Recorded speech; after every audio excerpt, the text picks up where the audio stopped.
Hello, everybody, and welcome to the Blue Thunder Pod, AEW Edition. I'm your host, Billy Sullivan, with me as always, my mom's favorite podcast host, and he certainly can afford a gym membership, Dave Olinovich. I sure can, and I go. However, I don't have any streets named after me that I'm aware of. No. I screwed that up. I knew immediately after the show because I called it Okada Boulevard. It was Rainmaker Boulevard, of course. Oh, okay. And it sounds funnier too when you call it Rainmaker Boulevard. And I was just that one little thing. You know how it gets. Like you listen back and you can't change it after it goes up. Right. I just thought about it all day. Yeah. Well, MJF would have probably used that line more appropriately had he thought of it for Eddie Kingston. Or a number of not terribly in shape. Yeah. Adam Cole probably could have been. Well, he already did the bobbleheaded noodle arm. Yeah. But I understand the Okada thing, but that's just because he's Japanese and they don't do steroids. Yeah. He's in incredible shape. He just doesn't do steroids. He wouldn't be able to do what he does in the ring if he was not in shape or going to the gym that he clearly goes to. He's 6'4", 240 pounds, and he's doing all kinds of athletic stuff. So unless you have pack abs, you're not in shape. Pack abs are steroids, genetics, or both steroids and genetics. And what do they eat over there? Geordies? Rocks, I think. And they weigh, don't they count their weight in stone? They do. So ignorant. They do. I have no idea what. The only reason I know that is because I've watched Tyson Fury fights that happen over there. And then they tell me that whoever he's facing, Deontay Wilder is 2 stone. And I'm like, no, he's not. He's 240 pounds. Yeah. Maybe that's 120 pounds. Maybe 1 stone is 120 pounds. I just made the 2 stone thing up. I pulled that out of my ass. But still, I don't know. No idea. No. In what is there a guiding stone? Is there a Rosetta Stone for the stone? Stone weight. A stone is 14 pounds. It's still stupid. So what if you weigh 20 pounds? They do the and 1/4 and 1/16. It's ridiculous. Yeah. As bad as we are with doing the feet and miles when metrics make every bit more sense. It's ridiculous that we still do that nonsense. Stone is the stupidest thing of all of them. It is. So I just Googled obviously the stone conversion, and the first thing Google is suggesting that people also ask, why do British use stones for weight? So it's maybe not them, it's just British. And the first line says, originally, any good-sized rock chosen as a local standard is how they weighed the town. Oh, sounds pretty accurate. You get your BMI. Right. So if you have a bigger stone in the town over, weight differentials. Just a nice size. That could mean absolutely anything. Any good-sized rock. A good size rock could be this. Yeah. Or a good size rock could be the size of my bathroom. Right. Or it could be Dwayne Johnson. Yeah, it could be. He's a very good size rock. It's a great size rock. We need Dwayne to like us on Twitter. Yeah. It's our my goal. Why Dwayne? Is it somebody else following us on Twitter? Oh, maybe. I'm going to be coy about that one. Yeah. We'll talk about it later. Yeah. But you guys will see because I'm going to post, I think, this entire episode video to YouTube, as well as the clips that we usually do in much higher quality than you're used to seeing. And speaking of what you're used to seeing, the pink robe is in honor of Darby Allin, but also because it looks like Tyler Durden, crossover kind of thing. Yeah. And it went well with my pink Blue Thunder and skull shorts. You look like you are just starting a 2-week vacation. Podcasting is a vacation for me, Dave. Yeah, but this I have worn this outfit when it's you just do the Bruce Almighty. You come home from your last day of work and you just shed your clothes. I would dress whatever you got. Kind of matches. Ken in the Barbie movie when it becomes the man. Haven't seen it. Have you seen any clips though of when he when men take over and he wears what men really want to wear? No. It's like a sleeveless fur coat and a headband and It tracks. It's awesome. It looked kind of like a wrestling gimmick. Yeah. Which that's how men want to dress. I mean, 100%. That's what you've seen me. Yeah, not just today. Yeah. It's a big closet. You don't double up too much. No, I make stuff for myself. Yeah. I'm that's all wrestling. Right. What'd you think of Dynamite this week, Dave? I thought it was not their greatest. I thought there was some good stuff, but it felt predominantly like a filler show because there was a giant filler match, which a little upsetting to watch. Sounds like we're gonna have an interesting podcast because, like, I mean, like my overall grade is probably not too far from yours. Sounds like you'd give it like a C. Yeah, and I probably give it a B minus. Yeah, but my B minus is because I liked almost everything that happened on the show. But one thing that happened on the show repeatedly made me want to stop watching wrestling like for the rest of my life because I was so irritated by it, and I don't understand it, and it was like happening nonstop, and it was ruining my good vibes from stuff that I liked I saw prior. But I don't think it was a bad. Like it was a good show. Forwarded stuff. It wasn't like amazing. No. But there was good stuff on it, and I, in my opinion, most of the stuff on it was good. The bad was like awful, but the good stuff was pretty good. I kind of felt the same way both about Raw and Dynamite this week. I was like, they're not great, but I kind of enjoyed watching these shows. Yeah, that's fair. Which is fine. Like we're at the beginning of a pay-per-view cycle now. And that's exactly why they're starting stuff up. They're creating new storylines, and also too with AEW. Like I know he had to be on the show, and I know. You want to take advantage of the Big Bang Theory, leading into Dynamite, and you got to put MJF at the top of the show. Yeah. But he just dilutes everything around him. He annihilates everyone around him. That's before we started. I did mention like the one guy that I thought responded, and it was like, oh, that's awesome the way you did that with Swerve. Swerve, like I think he got pissed off about what MJF said, and it made him focus. Because he didn't like stumble. No. He was acting the whole time with his eyes. Like it was one of Swerve's best promos. And like, I think it was just because he was pissed off. Like, because that was a good thing. Well, we'll get to it. Of course, it's an MJF promo. Like that. I forgot how much I missed that guy, man. As exciting as Will Ospreay has been for me, it's just, it hits different. MJF is like, has it everything. Well, it's a Brett and Sean thing. Like in the very realist of like comparisons. Yeah. Just update. I don't think anybody promo wise, not the technical side of it, of which he's perfect at, but like he finds the thing that's like gonna hurt your soul. Yeah. And he says it. It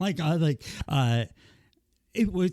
I thought it actually spoke well to the Billy Goat that he kind of had to generic it up because there wasn't much to say about him. Nope. That he could, at least without like getting in trouble. Right. If he had referenced his mental health stuff or whatever, that's not kosher. No. And actually that would be a positive too for Ospreay. But he was the only one that was like, I'm going to make an old joke that doesn't really apply anymore or whatever. The Swerve one though, it was like, oh man. He said hurts. What we was all thinking. We all say it. Well, like we've said it on the podcast, but we say it much nicer. Times. We're like, it was a little wonky because he breaks into people's houses and hangs out with their children. Yeah. So if you want to meet Swerve, we can talk shit. But that was like straight. That was a straight depancing. Yeah. Yeah. Highlighting his weaknesses. Very nice. Dynamite this week was in Colorado. It's in Loveland, Colorado at the Blue Arena. Yeah, so everybody was high. Estimated tickets, according to WrestleTix, was 2,608. Or Maniacs, too. I read that, too, and I'm like, this is louder than the last, 3 It did not sound like a light room. And then I was like, let me check. And it was like a 5,000-seat place. Yeah. See? It correctly. If you put 200 people in my basement, it's going to sound loud as hell. Yeah. So it was down the last time they ran.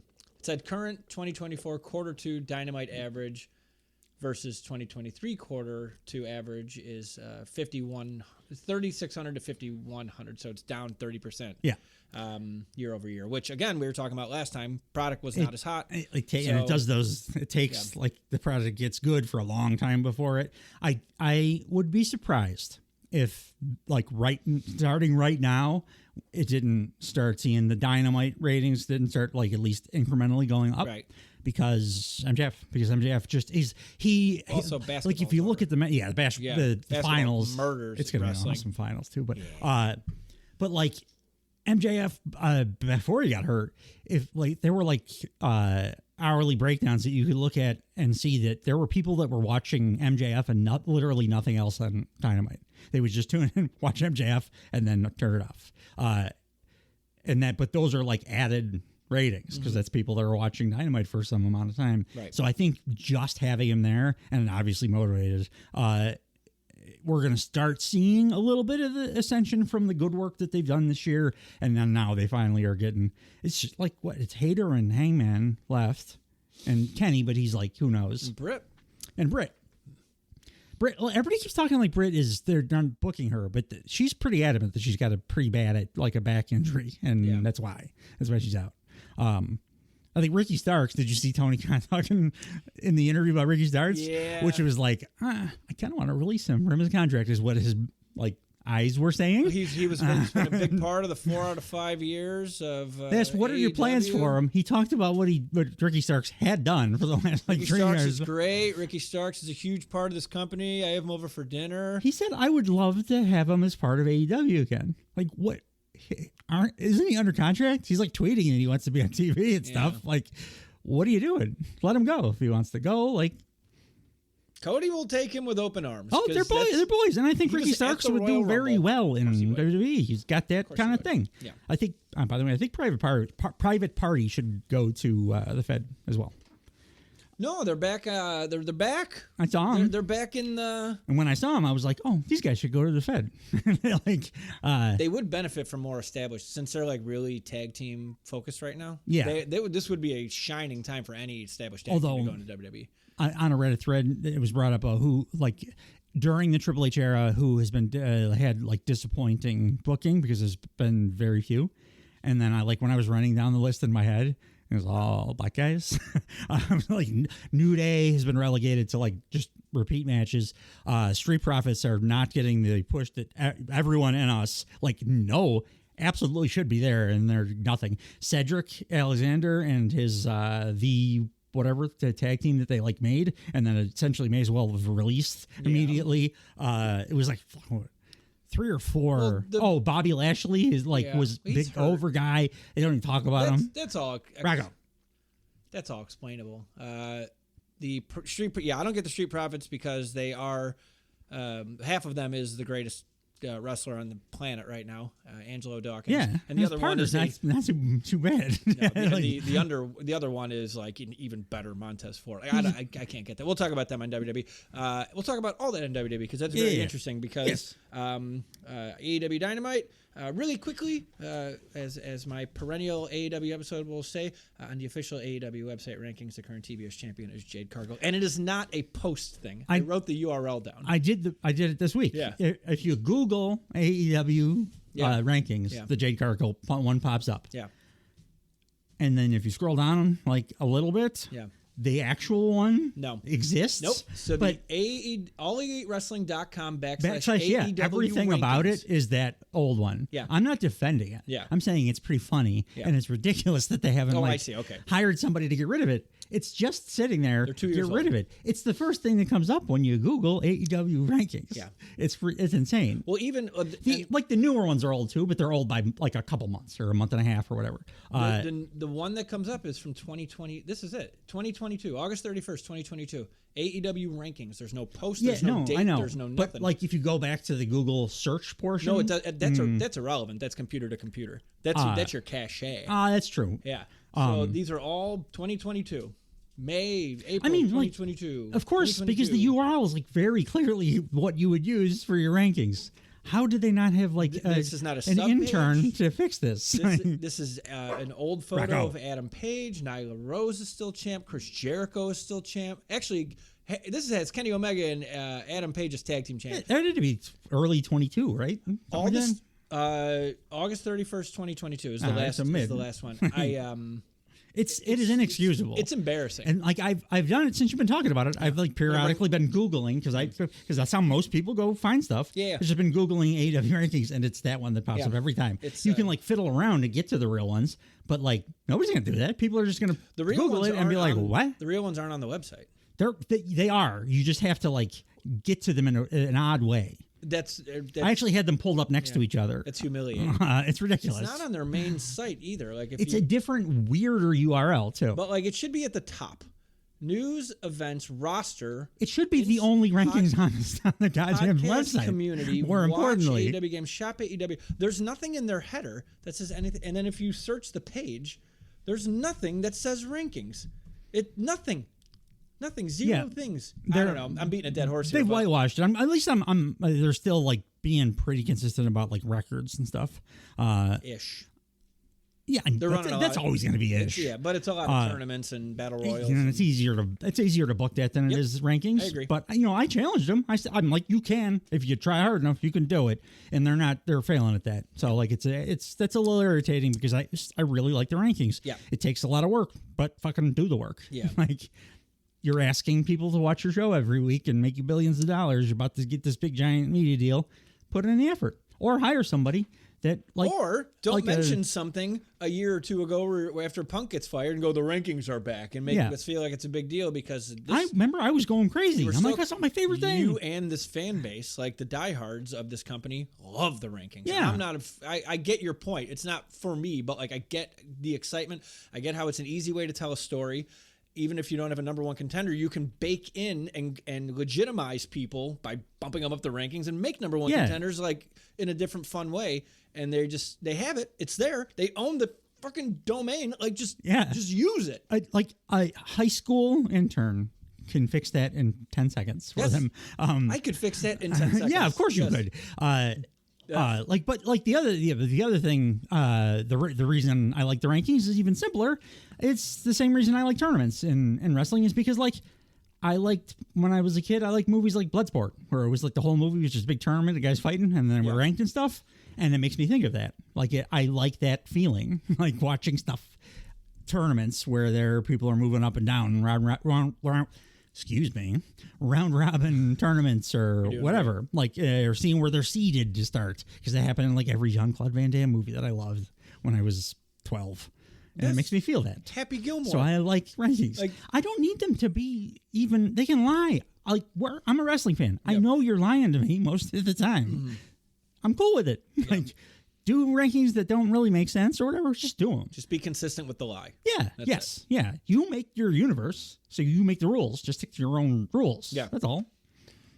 Yeah. I agree. Maybe MJF will fix it because he does have a tendency to fix bullshit that's like going by the wayside. When he's at his best, like pretty much his entire career up until the last 2 months of 2023, like he would call out stuff on the show, like on Twitter, and then it would get fixed. Look how fast he fixed Swerve's promo skill. Yeah, yes. MJF, if you're hearing this, please mention the rankings next week. So, wonderful. And they're just snap updated by the time we sit down next week. That'd be fucking funny, dude. It would be amazing. Oh, I can have him fix some other stuff, too. Speaking of MJF, he opened the show as a cold open with... I love his new shit. Gear. I like his jacket a lot. I like the fact that the Burberry scarf is black and white now. That's why I like it a lot, yeah. The wolf with the Star of David on is pretty badass. Yep. Homeboy knows how to present himself correctly. Huge MJF chance.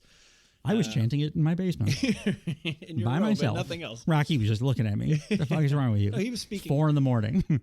He could probably talk at this point. He doesn't. The only words this dog could speak are the MJF. He's just bored with. He could probably do like an entire argument whether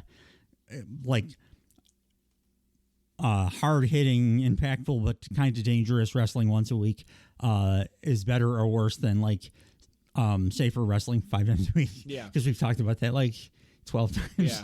Yeah. So Rocky could probably put some reading glasses on him. Yeah, and maybe like a bow tie. And he's a good mascot though. Yeah, he's terrific. So MJF starts the whole show. Crowds chanting, "He's our scumbag," which he is. And then MJF says, "For all the folks watching at home, if you're wondering why my eyes look a little bloodshot and squinty, just in case you didn't get the memo, we're in Colorado, baby." They all joke about that in Colorado always, like every time. It's weed is legal everywhere. Every time I'm in a parking lot in anywhere store that I go, it's like the strongest weed smell I've ever smelled in my life. They were like the first. Yeah, they were. They were the pioneers. Adopters, yeah. That was funny. Crowd loves it too. Oh, anytime anybody does it, it pop, pops. yeah. Like whatever, like both shows too. Like any weed mention. And he says, and MJF is back, and he's rocking that brand spanking new MJF merch, available now at shopaew.com. Get yours today. I'm done shilling. He's not. He's not done shilling. But that was funny. See, folks, I'm here to put everybody on notice. While I was out nursing my wounds, I'm sitting on my beautiful couch in my palatial estate in the most magical place in the world, Long Island, New York. UBS Forbidden Door, Long Island. Daddy's coming back home, probably going to wrestle some random guy from Mexico or Japan. Doesn't matter. Get your tickets today. Done shilling. Every time I love the most magical place in the world thing. Every time he mentions it, I am reminded of when back like 25, 30 years ago, when my mom was a flight attendant. She would constantly complain about there was a small airport in White Plains, Long Island, and she never wanted to take the trip because she's like, everywhere I've been, nobody comes close to being as insufferable as the people from Long Island. Oh. They're worse than anywhere. Like, and so every time MJF says that, I think like it's great. You should show your mom and get a reaction from her. I showed her. Oh. I got her a portrait of MJF and like put it up at the foot of her bed. What? Like while she was sleeping? Because now her health has declined, so she's like she hospital bed in the living room. I mean, she still gets around stuff, but like I brought the picture and like picture frame and like put it under the TV, which is right at the foot of her bed. I thought you put it like she's in bed and you're at the foot, and all she hears is meh. and his foot, he just levitates up. Oh man, I do that to myself. I put him under the covers and I just go, meh. Oh, you got me again, Max. So Max says, so I'm sitting at home, and I'm watching a bunch of children make a ton of bold claims on my show. Here come the zero punches pulled. Oh Jesus, he went. I mean, as he should have. First show back. Like this. MJF. We've been waiting forever. He's MJF. Yeah. This is what he does. Yeah. I got one guy walking around saying he's the Rainmaker. Make a lot of money. Hey, Chief, that's interesting because every time I look at his physique, it's pretty apparent to me that the guy can't even afford a gym membership. That, it's warm. It's getting warm. Because MJF is shredded, it works. And because those guys get a normal athlete body, and most wrestlers don't. That's like if you're in like baseball and you're talking shit about home runs, and you're like, Mark McGwire's kind of fat. It's like he's very good at hitting home runs. Yeah, what are you talking about? Well, my favorite one is that Tom Brady was technically obese for his entire career because he was like 6'3", 240. Oh, I'm 5 pounds away from being overweight according to the BMI. I think I'm obese. Yeah, I just ran a 10K. Can an obese person run a 10K? Well, I mean, the fastest obese man I know. Clinically, I'm not fast, but I can go for a long time. I like the part that you got just offended like by was we had to pause to see if you were fast, not obese. Yeah, I mean it's very important. The Sullivan family has a long and storied history of being good at sports without being able to have any foot speed whatsoever. Sure. just a whole bunch of first basemen. My dad used to say about all three, my sisters and myself, with baseball and softball, that you run like you have a piano on your back. Sure. Thanks for the pep talk, Dad. I said, but I had another bold claimer going around. As a matter of fact, what's the matter, big boy? You want attention? It's the one episode that I'm trying to film the whole thing. Oh, man. First time. Come here. He's gonna bark. That's fine. Come here. Oh, he can't find me. Come here. Okay. Says, but another bold claimer going around, as a matter of fact, he was swerving about, and he was claiming he was the leader of the Mogul Embassy. Hell of a leader, pal. Your entire group turned on you and whooped you, and that's not even the part that offended me, folks. I did take a issue with that half of it because Swerve beat the shit out of his Mogul Embassy. Like he stone colded them. MJF missed an episode or something. Hang on, Rock. I gotta talk. He goes to Europe a lot. So probably he's on vacation or something. You could stand on my knees. Said that part. Hell of a leader, pal. Your entire group turned on you and whooped you, but that's not the part that offended me, folks. The part that offended me, Swerve, was you referring to yourself as a business mogul. Interesting. Swerverino, Shano. Shano. Last time I checked, business moguls tend to go to business school, and if you did, I guess you must have skipped your public speaking course. That made my stomach hurt. I was like, oh no, Swerve. I love Swerve. He's not. He's always been up and down in Yeah. promos. That's why this hurts, a because he's been motivation up and down with Yeah. promos. But it did the trick. He cooked his ass a little bit. I said, but that. You want to talk? Oh. You want to talk? Kisses? Are they kisses? What if he just starts talking about like Rollerball Rocco and how he's underrated and should be in the conversation for greatest wrestler of all time, despite his shortened career? Yeah, it was Rocky started doing that. Can you speak? You want to talk into the mic? He's talking about like Cat Weasel, like a comedy wrestler from the 1970s and like Just going to put you down, okay? Newcastle. Good boy. I said that was not the most egregious claim, folks. The most egregious claim was from a Cockney cockhead. I liked that. Yeah, that made me laugh. Walking around saying, "Oi, I'm the best in the world, bruv." And then there's I want to have a impression off with MJF for Will Ospreay. Yeah. Well, Will bloody Ospreay. we'll see if he gets the rankings back next week. That way we know he listens and we got a better shot. I did at him on one of the Twitter like clips that I put up. Like just whatever, shot in the dark. Well, you can at MJF. You could isolate this one. I think we'll make you chuckle is what I said. Yeah. Isolate this and tag him again and we'll see. And then the crowd starts chanting bruv and he goes, "It's a great word." So that's really interesting, Willie, because the last time I checked, you ain't Chris Jericho, you ain't John Moxley, you ain't Cody Rhodes, you ain't Samoa Joe, you ain't Bryan Danielson, you ain't Kenny Omega, you ain't Adam Cole, you ain't Hiroshi Tanahashi. But you know who managed to beat every single one of the individuals on that list? It's on the tip of my tongue. Oh, that's right. Maxwell, Jacob Freeman, MJF. Now, Ospreay has beaten most of those guys, but not all in AEW.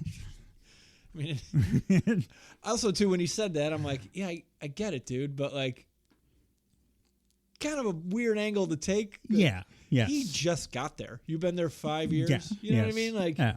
I mean, he had to say something. Well, he's promoting what he has accomplished, because what he has accomplished I get what he was is doing. like unprecedented. Yeah. So that's sort of the rundown was like, look at all that I have done. Yeah. How can you come in new and say you're the best when I've done this for 5 years? I thought this was a little because this is pretty much what Ospreay did going into Wembley. Yeah.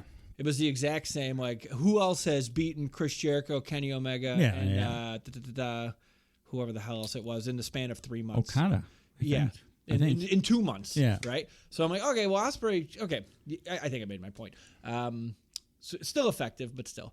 So next time you want to come on my show and lie through those disgusting, British, crooked, yellow-stained teeth of yours, watch your tone and check your mouth, because Silly Billy, you ain't the best in the world. Bruv, I Silly am. Billy. Yeah, that's going to stick, too. I think his teeth are okay. His teeth are fine. Yeah, he's fine. He's a very handsome man. There was like a Simpsons joke from 1992. The big book of British smiles.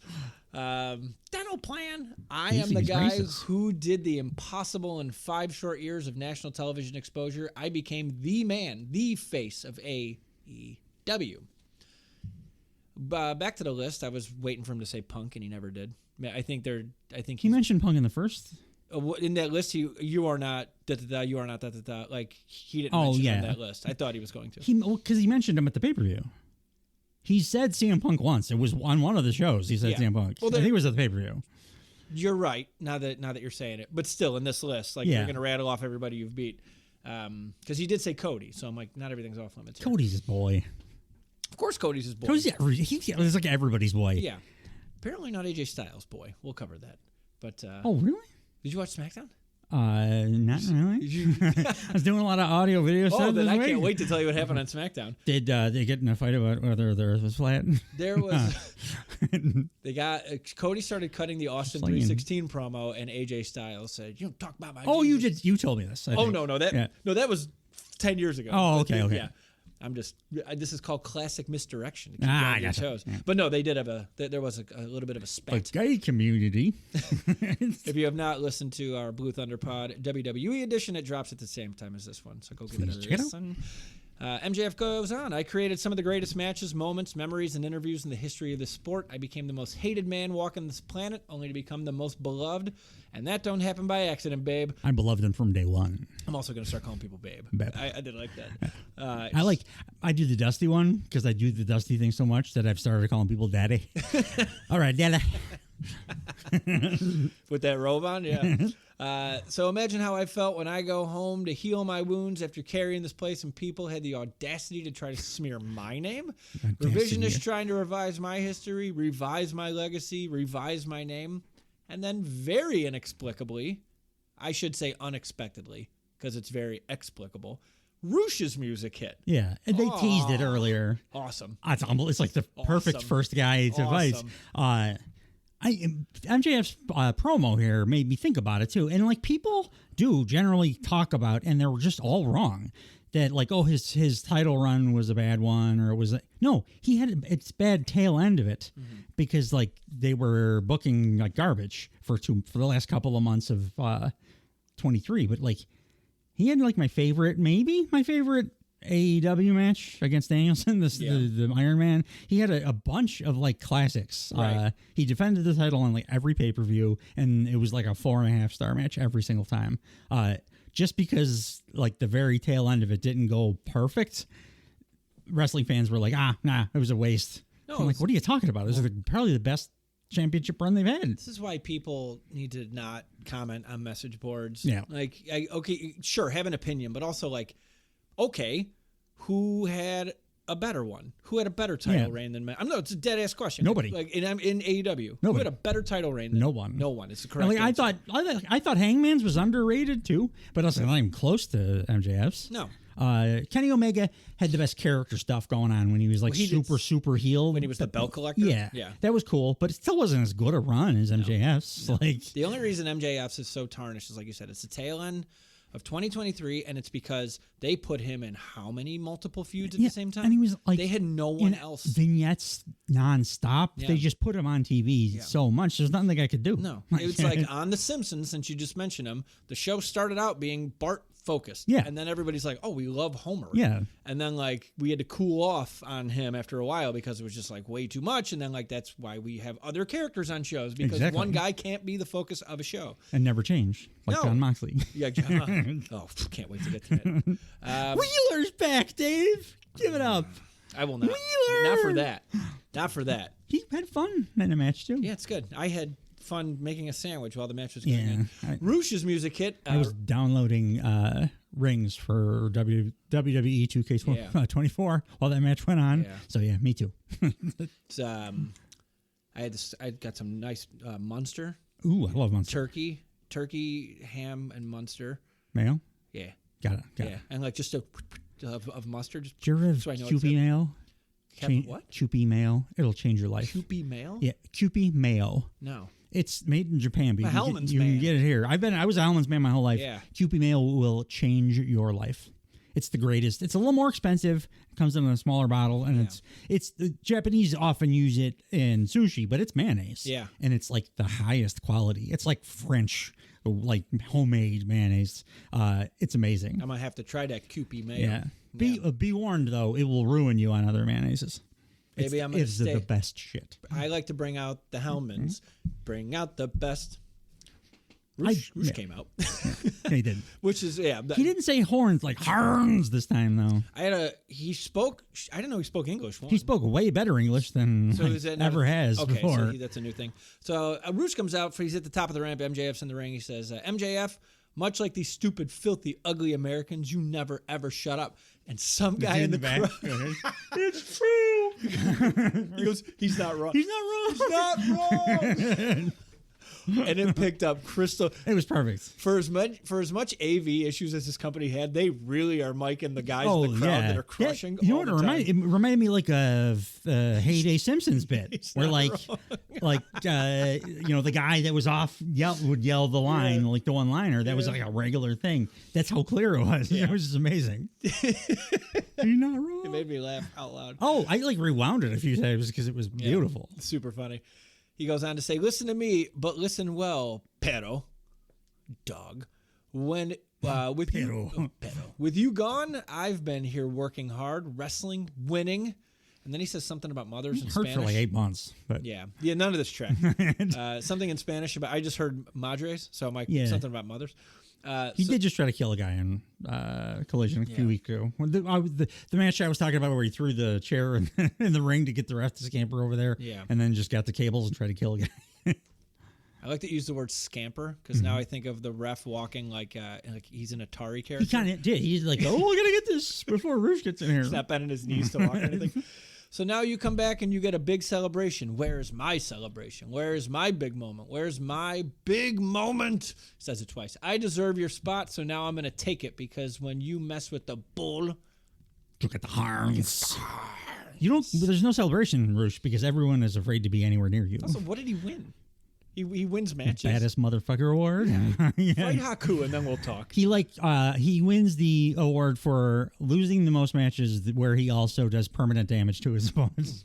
That is a trophy. That is a trophy. It can be. Can be. MJF says, "Okay, listen, Rouge, I didn't get any of that, but it's not your fault." Because Rouge is saying this with a very thick Spanish accent. Well, I think MJF was taking a shot at the AEW audio because he said the production here was crap when Tony was here. It's even worse now. Yeah. Did you have audio issues toward the end of the show? Was your audio bugging out? No. What did you watch it on? Hulu. I did Fight. So it was real spotty. I thought my shit was lagging. Yeah. And but I think the audio was just fucked on Hulu. But. More to the production. Oh, by the way, word to the wise, they just started Raw. If you have YouTube TV, you can use mine if you want. When they put theirs up on demand, not the DVR one, they do the thing that you were hoping and thinking that Hulu was doing. It's like 205 or something, and all they cut is the commercials. It's wonderful. I like that. I watch it at 2 times speed, and it's great. That's not bad. With the commercials, I can go to the bathroom. Make a sandwich. I also get to bitch about them then when they do entrance commercial, which they did this week. I can make another sandwich. Got some nice Munster. Got turkey and ham. Munster with mayo. Pastrami. I'm big on that. I actually use mayo on pastrami too with mustard. But anyone in New Jersey would probably slap you for saying that. No, you when I was New York City, at least. In New York City. Several of the very famous delis we went to get my giant corned beef and pastrami sandwiches. Mayo was a thing. It existed. It wasn't the most popular thing, but it was like an okay thing. It wasn't like ketchup on hot dogs in Chicago. Which I don't get that. I like ketchup on hot dogs, and I live in Chicago. You know what? Nobody should get mad about anything like that because really shut the fuck weird, up. Yeah. People like stuff. I've seen full-blown arguments over ketchup on hot dog. And I want to choke people when they do that. I put mayo on French fries too because after Pulp Fiction I tried it and it was awesome. Well, that's the thing. Now you go to restaurants and they call it aioli. Yeah, they just put garlic seasoning on mayo and they charge you fucking $9 more for it. Anyway, MJF's in the ring. You know how I know we're both hungry? Both of us talking about food a bunch. Okay, listen, Rouge, I didn't get any of that, but it's not your fault. When Tony Khan, no offense, when that Mark was running this place, it was pretty rough, but now the Elite have taken over. It's gotten worse. I think Brandon Cutler's running the production truck. I don't know what's going on anymore, okay? I couldn't hear Rouge. Yeah, so it was not a shout out to the accent. It was a shout out to fuck-ups on the show, which I like that because it's MJF calling out stuff that hey, fix this, idiots. I typed this all out, and I just as I'm reading it, I'm like, oh, it's about that. It's easy to miss stuff when you're typing transcribing it. I'm like a courtroom stenographer. I couldn't hear Rouge. Could you guys hear Rouge? And the crowd says no. And MJF says, Rouge, could you run that by us all one more time? And he starts to talk, and MJF yells, "We don't give a shit." Yeah, it's a play on Rock's thing, but it's a fun one. It's obviously an homage. Sure, it's not a ripoff. I don't think. No, it was too on the nose to be a ripoff. It says, you come out here in your dime store suit making your bank account look real dry, dry, Rouge, like every woman you've ever slept with. Oh, you know what? Hold on. At this point, I was like, Rouge is going to stab you, MJF. Yeah. He's picking the fight with the biggest guy at the bar. Oh, you know what? Hold on. I took it too far. I took it way too far. Hear me out. I'm not going to stand there and pretend I don't know you, brother. At one point, I paid you an exorbitant amount of money to take out Bryan Danielson. I know how talented you are. You come from wrestling royalty. Your father is a lucha libre legend. Granted some might call you a nepo baby for that. The crowd starts chanting nepo baby. Yeah. And he said, hey, no, don't do that. Swatted him down. Yeah, I did like that. He says, not me, but you proved that's not the case when you sold out arena after arena in Mexico. You proved you were an international superstar. You came to the U.S., and in record time, you became a Ring of Honor world champion. You stepped foot here in AEW, and you managed to bludgeon some of the best the sport has to offer. But here's the problem, Roosh. I ain't one of the best. I'm the best. But out of respect, love, and admiration for you, Roosh, I want to tell you how interrupting made me feel. But I want to make sure that nothing gets lost in translation. So here it goes. And MJF clears his throat. I think he said "Chingo tu madre." Is what he said. Right? Yeah, it's weird. It's a weird one because technically, literally, yes, but in the culture, I've heard that it people consider it to be "go fuck yourself" kind of a thing. Yeah. But it word for word is "go fuck your mother." Yeah. But it was just funny hearing MJF say "Chingo tu madre." It was bleeped out hard when I saw his mouth move, and I'm like trying to figure out the little bit that I could hear. And again, I watched it on Fight, so they may have bleeped less. But it sounds like MJF's accent was so good that I bet he speaks Spanish. Yeah, well, he had a lot of time off, and his palate. He's just a genius. He can do anything. Right. It also is a very Healy move to talk shit about somebody in their native language. Yeah, it's a solid move. So he clears his throat. He says what he says in Spanish, and he says, and that his name is Maxwell Jacob Friedman. Friedman. And I'm better than you, and you know it. Roosh runs to the ring. They fight. There's a giant pull apart, and they keep fighting. This pull apart goes on for a while. It's it is a believable fight. Yeah, it went on for a minute. Security's none of those soft paw things you see in a lot of wrestling pull aparts. No, this looked like Roosh looked like especially just irate. Roosh always looks like he's trying to kill whoever he's in the ring with. So it's good. Yeah, it's awesome. Don't do it, but that's good. Security's out there. The interim executive vice president Christopher Daniels is out there, looking all fly in his business clothes. So that was the opening segment for AEW Dynamite. I loved it on so many levels. Mm-hmm. MJF's hinted at and for down the line set up 4 dream matches that we're going to get to now, because whenever MJF says a guy's name, they get to that feud eventually. Sure. So we're going to see that this year probably. Those guys, Swerve and Ospreay and Okada. And then we're starting with Roosh. Yeah, and start with Roosh, and then we kick it off with Roosh. You want to give MJF somebody that he's going to beat because he's your biggest guy, but Roosh is historically the guy that gives you the best match in a loss. Yeah. Because it looks like he's trying to kill you the whole time. So I was an inspired choice. And I love the Chingo tu madre. Also, way to give a guy we don't usually see on the top a nice little rub on the top. Yeah. He's even done on since he came back, he's been on Collision or whatever too. And I'm I miss Roosh. Yeah. He's a fun as hell wrestler to watch. Yeah. I was thinking this too. Where the hell's Shane Taylor been? It's been some weeks now. Yeah, we saw him several weeks in a row. They were pushing him pretty hard for a second. Not pushing him, but initially he was a Ring of Honor talent. I don't know if they were just using him temporarily. I hope not in AEW because I'm really they factioned him up and everything. Yeah, I thought we were going to be seeing him for a minute. I mean, again, we know he could be in the alternate universe every Friday. Yeah.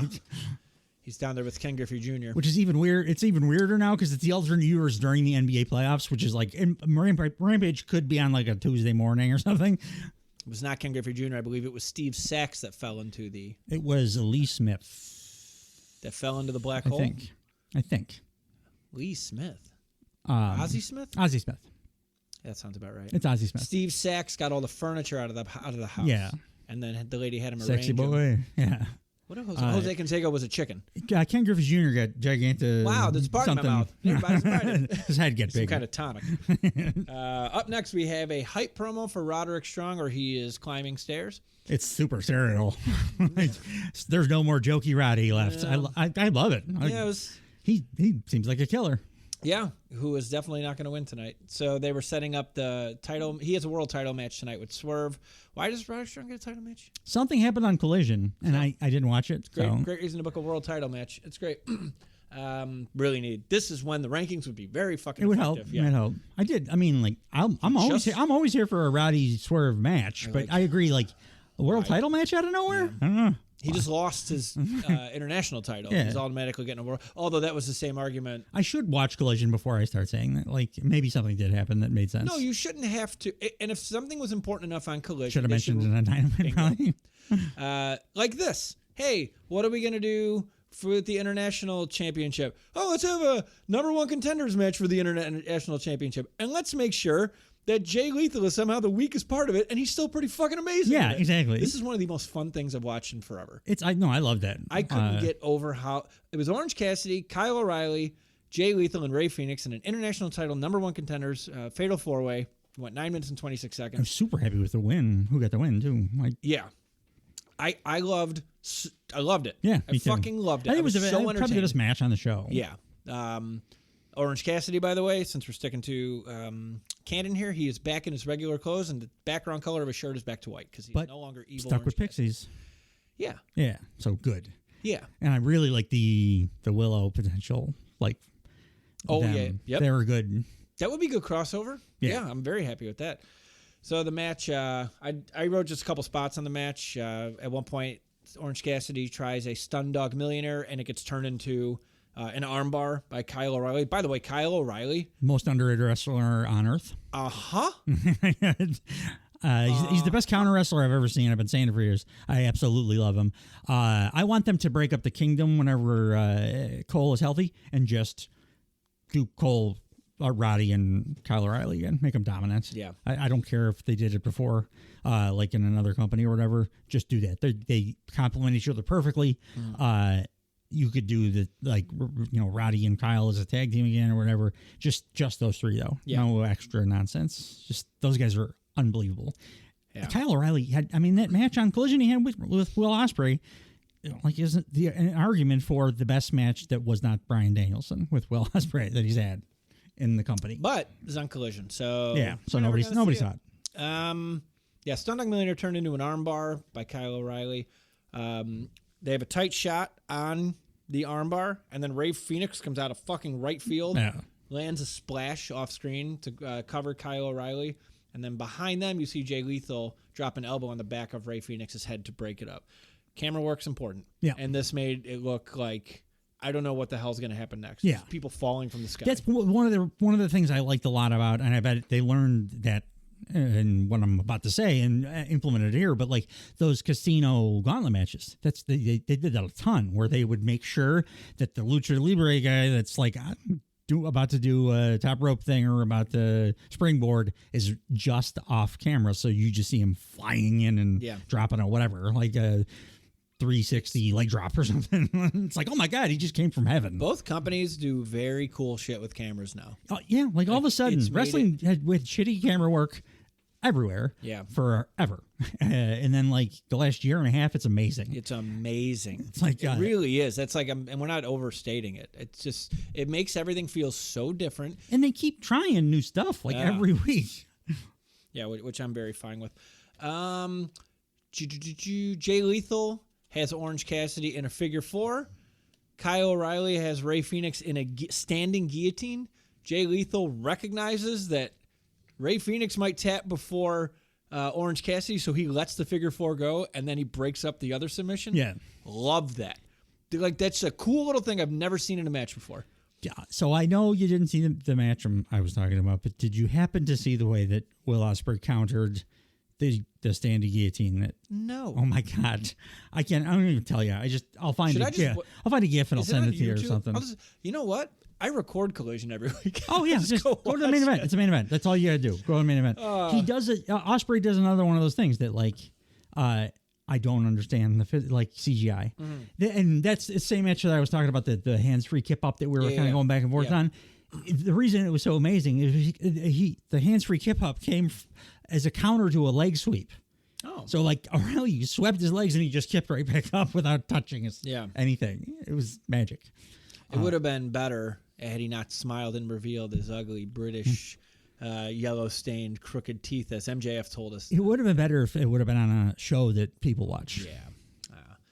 I'm good with that. However, I am very happy they're not overexposing certain people.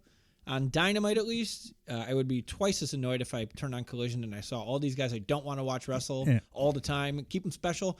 But since I don't watch those, in my mind, they're special.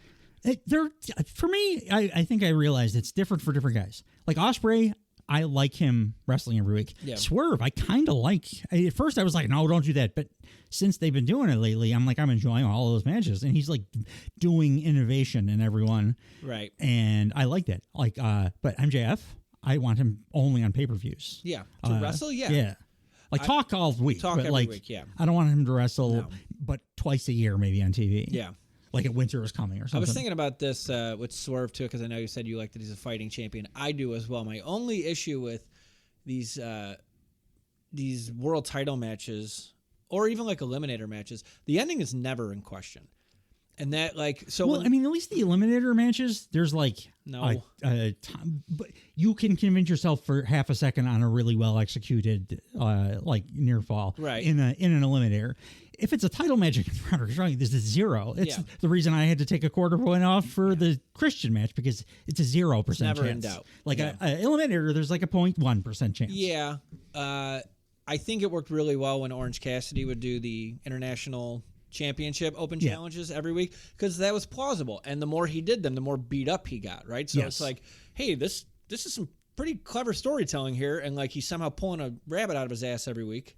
I do feel like they're doing a similar and an opposite thing with Swerve. Instead of getting more beat up every week, he's getting more and more unhinged and violent every week. Every one of these matches has been more violent than the one prior to it. Yeah. So fine. Put him in tag matches, maybe? I don't know. It's just too... For me, it's like, I know what's going to happen at the end of every show now. Yeah. Okay. Most wrestling, we do our picks and it's fun and everything, but if we really were I'm going to put money on this, we would get 98% of the match. Yes. Right. Yes. The only stuff we would lose is WWE does a ton of schmozzy, whatever, nothing finishes. Yeah. And we would get those wrong. Right. But if there's a winner and a loser, you almost always know. Right. All I ask for is for that 1 second during the match for me to be like, oh, wait. That's all. Yeah. That's enough for me. I'm just not loving it on the world champ. That's all. There was another spot where Jay Lethal tries. He goes to the Dragon Screw a lot in this match. He gets it once, which gets blocked. He's got a good Dragon Screw. He's got a great Dragon Screw. He tries a Dragon Screw on Kyle O'Reilly, and it gets flipped into an armbar. Yeah, you don't try to do anything like that on Kyle O'Reilly. It looked like there was a cell missing in the film. I don't know how his leg got where it did. I think Kyle O'Reilly is actually a spider. And he just ties you into a web whenever you try to touch a limb of his. It was so fucking fast and so cool, and that's why I'm like, it was around this time where I'm like, wow, Kyle O'Reilly is working better than everyone. He also looks better than everyone. Since he cleaned up, he looks awesome. Jacked. He looks like he looks super healthy. He's doing CrossFit or something all of a sudden, and he's every strike is boom, and every counter is super perfect. And nobody can do a move against him because he has a cool counter for everything. Yeah, I love it. I loved him in this match. Very cool sequence here. So there's an orange punch to Kyle O'Reilly. After that, Jay Lethal grabs Orange Cassidy, throws him out. Ray Phoenix tries a rolling thunder kind of move where he jumps, but he eats a super kick from Jay Lethal. And then he gets Dragon Screwed. That's the one that worked. Yeah. By this point, Orange Cassidy has rolled back in the ring. He eats a lethal combination. So he's down. Ray Phoenix is now down. What's his face? Jay Lethal tries a double lethal injection on both Ray Phoenix and Kyle O'Reilly. Ray Phoenix kind of moves, and he only hits Kyle O'Reilly. Thing, kind of. What's that? It kind of sounds like a double team and sex thing. Double lethal injection. Double lethal injection. Yeah. You got to have a Chernobyl birth defect to pull that off.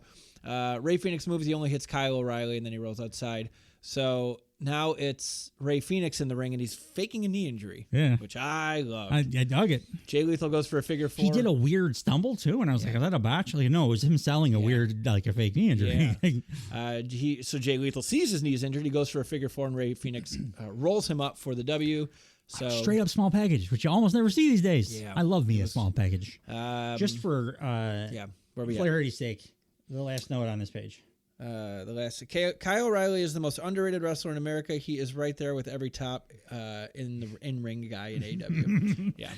Great minds think alike, Dave, is all I'm saying. I got to get a robe. We're brilliant. Got to get a robe. Next week, it's Will Ospreay versus Ray Phoenix for the international title, and I might make my mom watch it. Yeah, it's like that is definitely one of those like the Vikingo Omega match where I'm going to be showing it to people that like don't. This is going to be amazing. Like, yeah.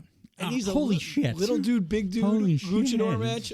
Ray Phoenix, the luchador that is the guy that does all of his moves nobody else does because they can't. Yeah. And Will Ospreay is the guy that, like, British guy, all of his moves nobody else does because they can't. I can't, like, just the hook kick battle alone is worth the price of admission for this one. It's going to be the best match of the year. Danielson Ospreay is going to be real hard. I don't mean that sincerely. Oh, it's not going to be. I think there's a chance it could. I think your comparison to Vikingo and Kenny Omega is going to be the best. Like, yeah, I think that's this is going to be the most fun match to watch. Yeah. But like storytelling, it'll be a lot of people talking about it. Yeah, which is good for them because that's what you want. Absolutely. I also like that they recognize Ray Phoenix is currently healthy. Let's do something with him before he inevitably get it in tries there. to kill himself. And if got to get it in there. Get it in there with the guy with Ospreay. That's the one. Yeah. You want that. Like shine this motherfucker up. So after the match is over, Don Callis and Trent come out in black suits. Trent gets in the ring and Callis slides a chair in. Orange Cassidy's on the outside of the ring. Everyone's cleared by now, so it's just Trent brought it in the ring. Orange Cassidy finds a chain from under the ring. Then he gets into the ring. And then out of nowhere, Chris Statlander gets in between them. And she kind of barks off Orange Cassidy. She looks like such a fucking badass now. Yeah, heel Chris Statlander looks like, love it. It's very good. She looks like a secondary villain in an Indiana Jones movie. Yeah. Like, very strong and believable. And her whole moveset now, like in retrospect, is like, oh, this is dominant heel stuff that she's been doing for forever. Yeah. She's just been nice. I could get it. Let it go. Just let it go. That was the Last Crusade, I believe. I gotta get that list up there. Yeah. I got a deep. This is a Blockbuster Video employee brain. Oh, right I mean, here. I get all your references too. Good so like, too. I'm there. Yeah, I used to work at Blockbuster. That's in a high. How old are you guys? What a difference! Blockbuster Video. Wow, I got hired around the time they got rid of late fees. Remember that? Oh yeah. And then people were like, assuming they could just keep movies. Go fuck yourself. But what you gonna do? What they didn't tell you, because like when. This is just fun. When Blockbuster or any video store would get a movie, they wouldn't pay like $20 for a movie like the rest of us. They would pay like $100 for the movie because it was a licensing thing, right? So when people kept a movie and then they would get their, because the credit card was tied to their account for the amount, and they're like, "Why is it $100?" Like, you kept the fucking movie. Like, well, there's no more late fees. I'm like, yeah, you can't fucking steal. You're buying it now. Yeah, you own it now. And that's the part that you just keep our shit. Can't imagine why Blockbuster went out of business. But so Chris Statlander is backing off Orange Cassidy. Stokely walks out and he says, "Chris Statlander's going to put her foot so far up your ass, you're going to be coughing up shoe leather. I wouldn't underestimate her." And then Chris Statlander punches Orange Cassidy in the ear. Knocks him down with a right cross, like hard. She looks like she's stronger than Orange Cassidy. Yeah. So, like, man. It was an uncomfortable punch. It was like, oh, you like, really fucking... I mean, they're real life friends, so I'm sure it was one of those, hey, lay it in. It's okay. Let's make it look good. But she fucking popped him in the head. And she just looks like a monster. She looks like there's nobody in the division that could, like, touch her to me now. Then there shouldn't be. If she worked the way she did as a face, God damn it, is she going to be tough as a heel? Like just in canon, you know? I mean, I've never seen the woman have a bad match with anyone. No, and now she gets to. And it's all power moves now. Yeah, 100%. Willow's music hits after this, and she comes running to the ring. Statlander bails, and I just wrote excellent multi-level storytelling here because they dipped into several different storylines going on within one match, which I really liked. Did they go right to the Willow backstage? No, they went right to the parking lot where we saw Chris Jericho pulling up in a black SUV. Okay, yeah. So this is the thing I was talking about. The fuck was he doing here? It's heel heat. It's a cartoon voice, though. Like I understood what he was doing the entire time, with this story he's telling. Yeah. This one, it seemed like he was a special needs, or he got hit his head or something. Yeah. And he's doing a big crazy cartoon voice thing, and it was like, to me, super irritating. Yeah. And like, it was making me enjoy the other stuff less because it was such nonsense. The only good thing from it was both Brian Keith and Big Bill were very good in their roles in this thing that he does throughout the entire show. But like every time he opened his mouth, I'm like, what are you doing? Yeah. This doesn't fit the thing. No, like his voice here, and I wrote he's talking like he's hard of hearing and he's over enunciating. And he's talking to everybody's a 2-year-old too. He's accidentally slipping into cult leader role here. Yeah, it was more like that for sure. And like the way Big Bill and Brian Keith were replying was it had very like Midsummer vibes. Maybe that they're gonna pivot that way because more and more people are saying what I was saying. It's kind of a ripoff of the Young Bucks thing. So this is definitely away from that. So maybe that's what they're doing. It's very there's just gonna be like sycophants for Jericho. Yeah, but like brainwashed. Yeah, it's like and because Big Bill talking that way, he sounds brainwashed. I'm like, oh. This is a brainwashing angle. Again, Brian Keith has only been there 1 week, so and I don't know him well enough to know like what his old character was. I didn't know he was funny until this episode. Yeah, he has good comedic timing. So yeah, Big Bill looked like his character seems like he could be wearing the Mormon like door-to-door salesman thing. Like I wouldn't be shocked if like they all start dressing like him to some degree, or wearing Fozzie shirts or some shit. I really don't. That's going a little far. It's a cult thing. No Fozzie shirts. It's a cult thing. Nobody should be forced to wear Fozzie shirts. Because he was being like the smarmy, I'm responding to the internet. Oh, I'm on TV too much. I love being on TV too much. It was all one character, though. Yeah. And then this episode happened, and I'm like, was he in a car accident? Did something happen? Has he like got low blood sugar this whole episode, or what's going on? Yeah, it's very delusional, very kind of king of comedy delusion. He's telling people how to put soup in a bowl. What is that supposed to mean? But he's doing this whole character because even the most basic things he's teaching you. Yeah, I know what he's thinking in his head. Yeah. It's a stupid thing to think and don't do it. This is what I'm saying. Right, but he's getting people to follow him, which is why it's such that's why we're so irritated because of that point. Like, how do you not know how to do this? But the guys that are following him couldn't be happier to follow him. So they don't recognize it as silly. That's why it feels culty. So it probably is culty. So Jericho gets out of the SUV. He's waving everybody, saying hi. We find out that he's waving hi and yelling to nobody, pretty much. Yeah. And even the guys. That stuff seems crazy. That's cult just theory. Totally crazy. Just yelling into the middle distance. Chris Jericho says to the driver, and I'm not going to do the voice because he's kind of loud and it's irritating, and I just don't want to. He says, "Hey, listen, as the holder of a valid driver's license for over 35 years, remember, you're supposed to come to a full and complete stop at every sign. Don't forget that. Thanks, driver." I appreciate you not doing the voice. Yeah. Because it's a little bit. It's too much. Yeah. You did it like you should do if you were on a show. Yeah. Not to like make people want to turn the TV off or volume down like I was doing. Well, we don't need heel heat on the Blue Thunder Pod. We want people to stick in. Exactly. Stay tuned. Chris Jericho then goes to the cameraman, so it's now the first person. He's talking to the guy holding the camera, shooting him. He says, "What's your name again, Larry? Or is it Lonnie? Listen, either way, I've been meaning to talk to you. As a veteran of being in front of the camera for over 3 decades, I know something about being behind the camera, too. And your work is a little shaky, Lonnie." That made me laugh because he couldn't remember his name and he got the wrong one. This was pretty Bucks, though. This was a pretty Bucks thing. Oh, yeah, you're not wrong. Once you pointed it out, I got it completely. "Let me show you how to do it." So he gets behind the camera and he goes, "See, you want to keep it straight so Big Bill and the Bad Apple are in perfect frame." And they're not. Big Bill says, "Can you believe how beautiful it is, Chris? The sun is shining. I love the little things in life." And he's got a huge grin. You're right. This is a cult. Enthusiastic. You're right. It's a cult. That's a cult thing to say. It's very like lobotomy. Yeah. Just. It's going to be Jonestown. That's what it's going to be. It feels like, because there's no reason you should be acting. You know this. what? That'd be kind of cool then, because it is a different thing, and it's not what we were expecting. Yeah, and it could be a progress. Like it logically, you could progress the cult status from what he was doing, because that's how cults usually start. Yeah, as like just a regular church or just a regular school or whatever. Oh, this is learn appealing. From this guy, cool. And then like he gets deified, and then like because he's a megalomaniac, it turns into a cult. So. Yeah. Good call, and I really hope that's what's happening now.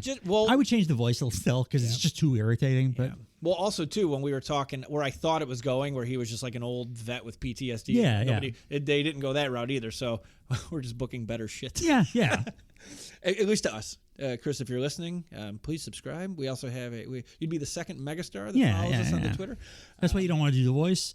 any like mega super all time great wrestlers that we do for a fact no listen at least one time to the show, we wouldn't want them to stop listening because of a silly voice. Absolutely not. No. So Brian Keith then says,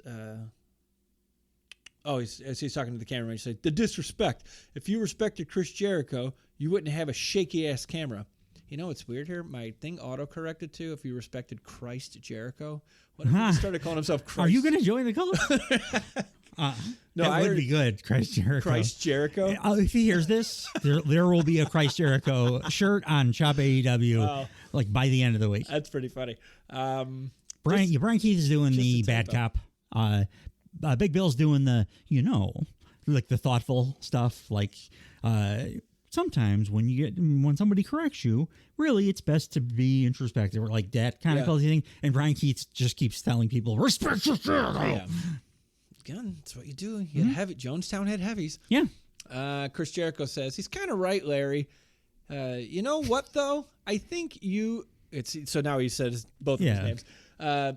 You know what, though? I think you could use a little more practice. Why don't you follow us as we go inside? And they start walking in, and he gets behind. The cameraman gets behind the three of them, and Chris Jericho's waving and saying hey and thanks to the side of a building, pretty much. So he's delusional. Crazy. Right? So we'll see. I like what we've come up with here. I mean, it has to be something because it's such a departure from everything that they were doing. Even from last week. Exactly. Yeah.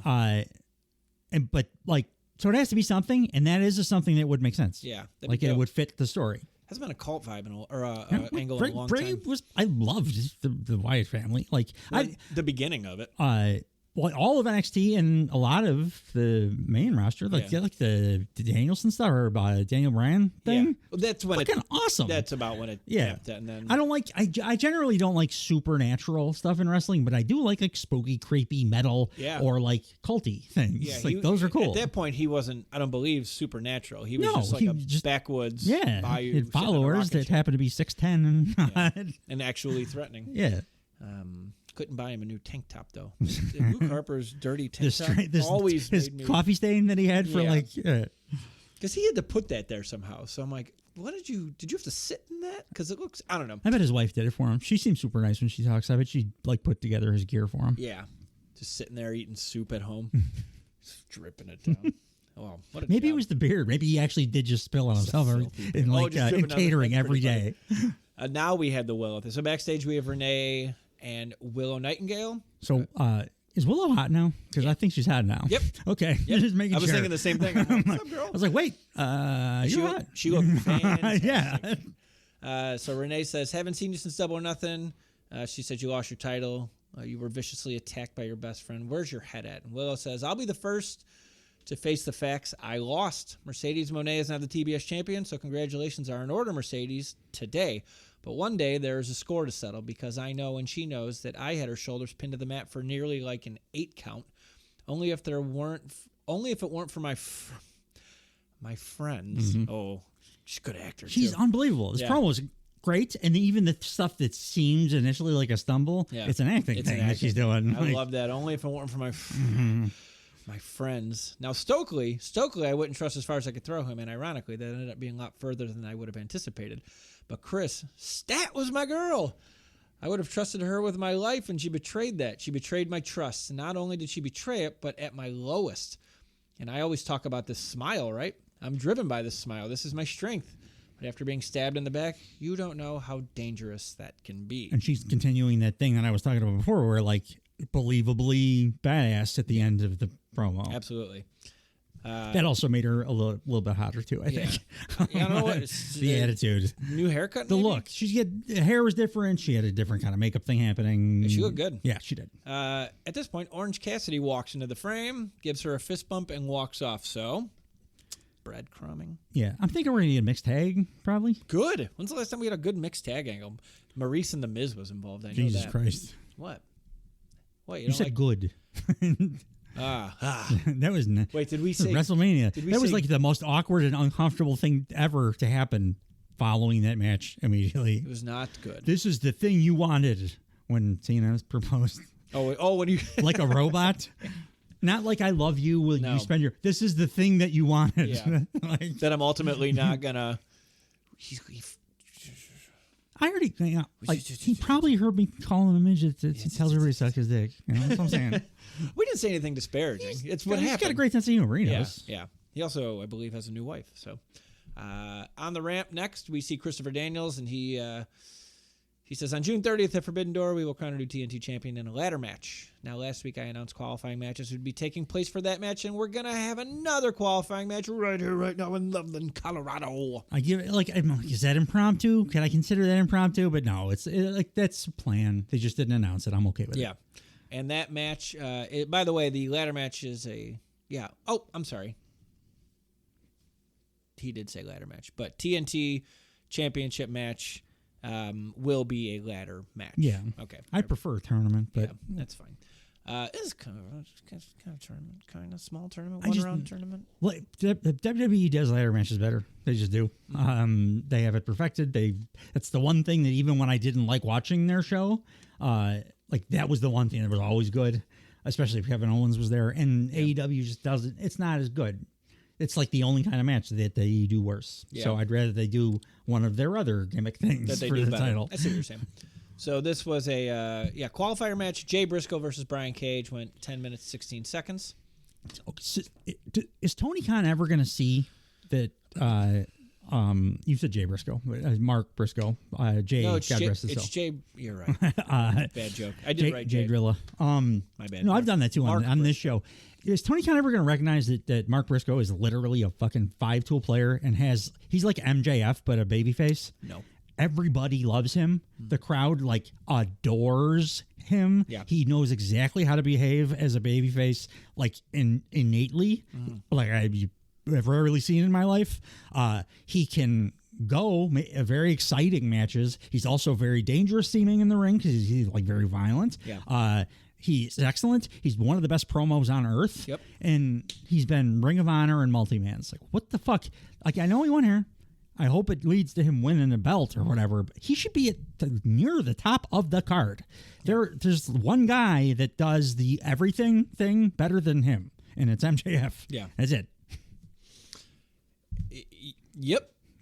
I agree with you keep pushing Eddie Kingston, and this is this guy's a better talker than Eddie Kingston. I wasn't is a Ring too. of Honor guy. I met Mark Briscoe in AEW. Yeah, I knew of him. I still haven't seen the dog collar match. That was the only modern one that I watched back when Nigel McGuinness was wrestling Bryan Danielson. Oh, I got something I think is going to happen by the way with that later on, but. I saw Punk way back in the day, but then I didn't watch it for decades. Right. But then I heard about the dog collar match, so I got that show and I watched it. And it was amazing. That was my kind of introduction to the Briscoes. So we're relatively new, roughly but like me, I just met him on AEW. Love him. And I just fucking met him after his brother died. He is an incredible talker. I want him on TV all the time. I want him to win titles and be in main events. Well, here's the shit of it. Why is he not? He does win titles, but not the ones we want. No, not stupid other company titles. But my point is I want him wrestling Takeshita or whatever, in secondary main events. Yeah, no, I agree. He's as good a wrestler as anybody. Yeah. He does that rolling senton from the apron to the floor every match, by the way. Yeah. So he's gonna have to have spinal surgery in a few years, but it's a Mick Foley bump he's doing, and he does it every time he wrestles. Right. Also, too, in between stuff, on fucking point. One of my favorite elbow drops of all time, Froggy too. Bow. The Froggy Bow is amazing. So speaking of Takeshita, so far in the TNT ladder match, Takeshita has qualified. Yeah. I got to assume Jack Perry's in there by default. He was talking like he was on the show. This is a question I had. So why did Christopher Daniels' decision to overrule the Bucks' decision last week when they appointed Jack Perry as the champ stand? How come Christopher Daniels has more power than the Bucks? Because, I'm not saying that I agree or it should be, but I could tell you the answer. His role is on mouthpiece TV, for Tony Khan. But his role on the show is interim executive vice president. Yeah, but he also in the same breath said, I am the mouthpiece for Tony Khan. Anything you hear me say is coming from Tony Khan. Okay. I don't think it's a very well told thing. I don't like the stooge thing in wrestling, and that's kind of what this is feeling like. But if you're going to be Tony Khan's mouthpiece, you need to make that clear and don't do the EVP thing. Don't like you're filling in for Kenny Omega. Just be like, Tony hired me to be like his courier of his words. Just tell you what he's thinking, what he wants to say. I think what might have been a better idea is Tony Khan sells an injury as a unathletic human for way longer than everybody else would have to. Yeah. He's off TV for a minimum 3 months. And let the Bucks just have a heel authority figure run. Leave Christopher Daniels off TV. Don't have this dueling thing. Yeah. If you're going to have another guy, you already had it with Kenny Omega. Like, let the guys we know tell the stories. Don't add more elements to what could be. And then it gives a bunch of good guys something to try to... Yes. Yeah, I don't think I like the Christopher Daniels thing. No. It's I thought confusing. of where MJF's return should have happened. Remember at the end of the pay-per-view, I was like, oh, you know what was weird about this show? AEW almost never sends people unhappy. They almost never have the heels win the last match of the show. Yeah. So that's why you should have put MJF. Like Cole could have come out then and been like, I've been sitting back there seething about our match, and that's all you would have to do. Yeah. And then close it with MJF, and everybody goes home happy. You don't think? So you think people would bitch because he came back at the end of a pay-per-view before? No, I don't. I think people would be fucking super ecstatic because as the pay-per-view's winding down, you start to get that feeling, oh, there's nothing going to happen. And then I agree. fucking MJF happens. I'm just throwing out bullshit. Yeah, no, like, that's a valid question. But what you said would have been great. That would have been amazing. Because Cole, their little group lost the title that night to open the show. Yeah. So you close the show after hours of sitting there just being, also too, pepper in. Like, you can telegraph this, like, show them in the back being mad. Yeah. Sure. And then it just makes more sense, too, that he'd be seething for a while before he was like, you know what? I got to go out there and fucking talk to these people because I can't think about this shit anymore. Yeah. He did it immediately, which, like, he wouldn't have been that mad right away. So, like, even story-wise, it would have been better. That was a very strange thing. It was still, like, MJF's thing was still, 5 stars. I'm on AEW's website. Is there a place to submit your resume to write for the No, there's not. Sorry, pal. You can't submit your good stories to this company yet. Well, he should buy NJPW, let Danielson write the shows. I think he wants to. I think he's going to eventually. Yeah. Just do that. Yeah. He's smarter than you are, Tony. Yeah. So the match, I wrote the ending was never in question. And then we have Jack Perry in the back watching, and we have Takeshita and Don Callis sitting in the crowd watching. The match was just a fucking really good match. Yeah, yeah. Both of these guys worked really well. Nothing like, there were no like noteworthy spots. No, nothing crazy. They did what they should have done. They both got all their shit in. They both sold each other really well for each other. The finish had. Did you hear Excalibur say that Brian Cage has a lot of shit? No. Like he called the move. I think he called it the claw hammer or whatever, and it was a slightly different thing. So Taz was like, "Oh, I think it's the." He's like, "Yeah, he's got a lot of shit." It's true. He's like also good for a creator wrestler. Yeah. He's ridiculous. Yeah. The fact that Excalibur had to say that, like he's the encyclopedia of how to pronounce everything correctly. So the finish had Mark Briscoe hit a Claymore on Brian Cage, and then a DV Death Valley Driver, and then Froggy Bow for the W. I like his Claymore too. It's like it's a very different move than Drew's because Drew's is a big giant monster. His is more of like he builds up. He's way faster.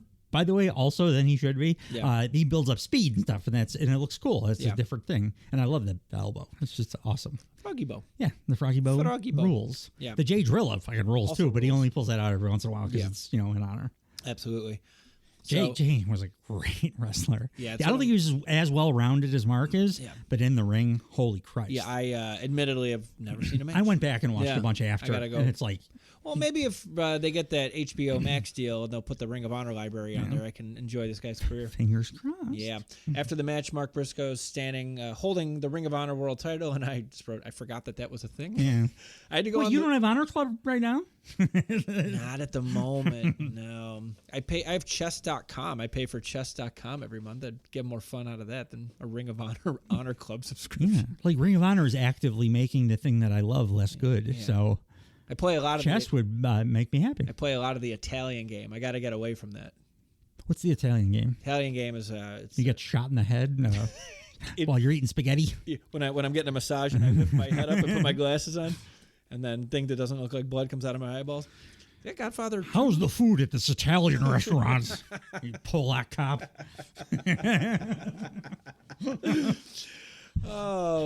Jack Perry.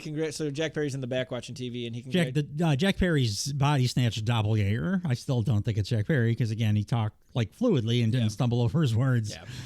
And I didn't write down everything he said. I didn't think I would have to, and I was wasn't wrong. much. It was just a couple lines. Yeah. Oh, I didn't write it down. But he basically said he congratulates Mark Briscoe from the back, and he says he can't be stopped and will be the next TNT champion. That was the gist of it. Yeah. I didn't write. I'm like, he didn't say much. He sold it. I believed him. Like, but it was just a little short thing. Yeah. But it's better than his old promos. Yeah. His vibe had like sour grapes. I think he said something like Tony Khan's always trying to like keep me back or something. Yeah, he definitely was like I was named. Yeah. Like, you're fucking me here. You think he's winning, right? He has to win. I want Mark Briscoe to win so bad. Takeshita. I honestly, I guess I'm pulling for Takeshita because he needs wins. He's rehabbing Briscoe at least badly. wins matches. Yeah. Also, too. How about a Takeshita Briscoe odd couple tag team down the line? Can make for some pretty goddamn interesting moves.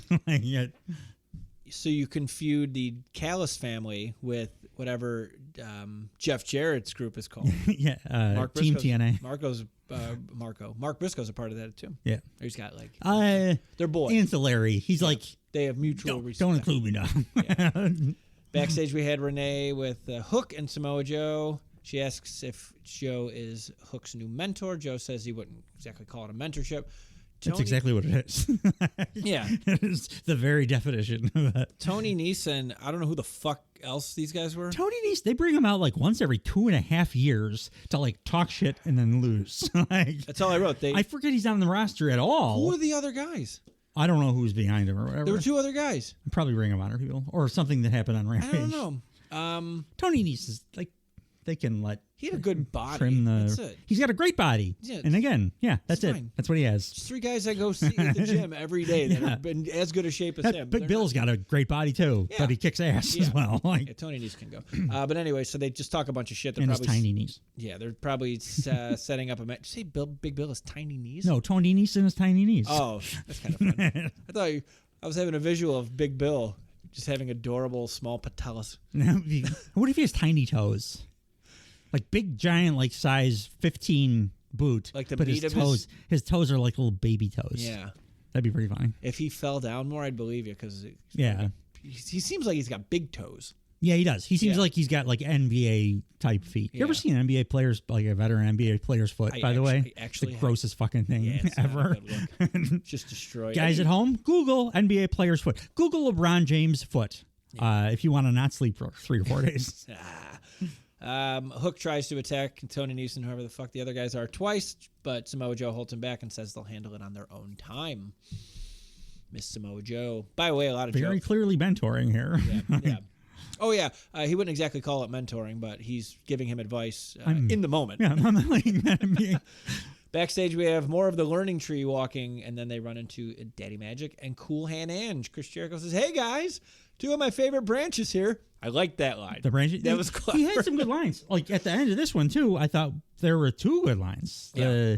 The one that Jericho says is, I hated the delivery because of the talking, but I liked it. I was 8-time champion, 3-time father. Yeah. That was funny.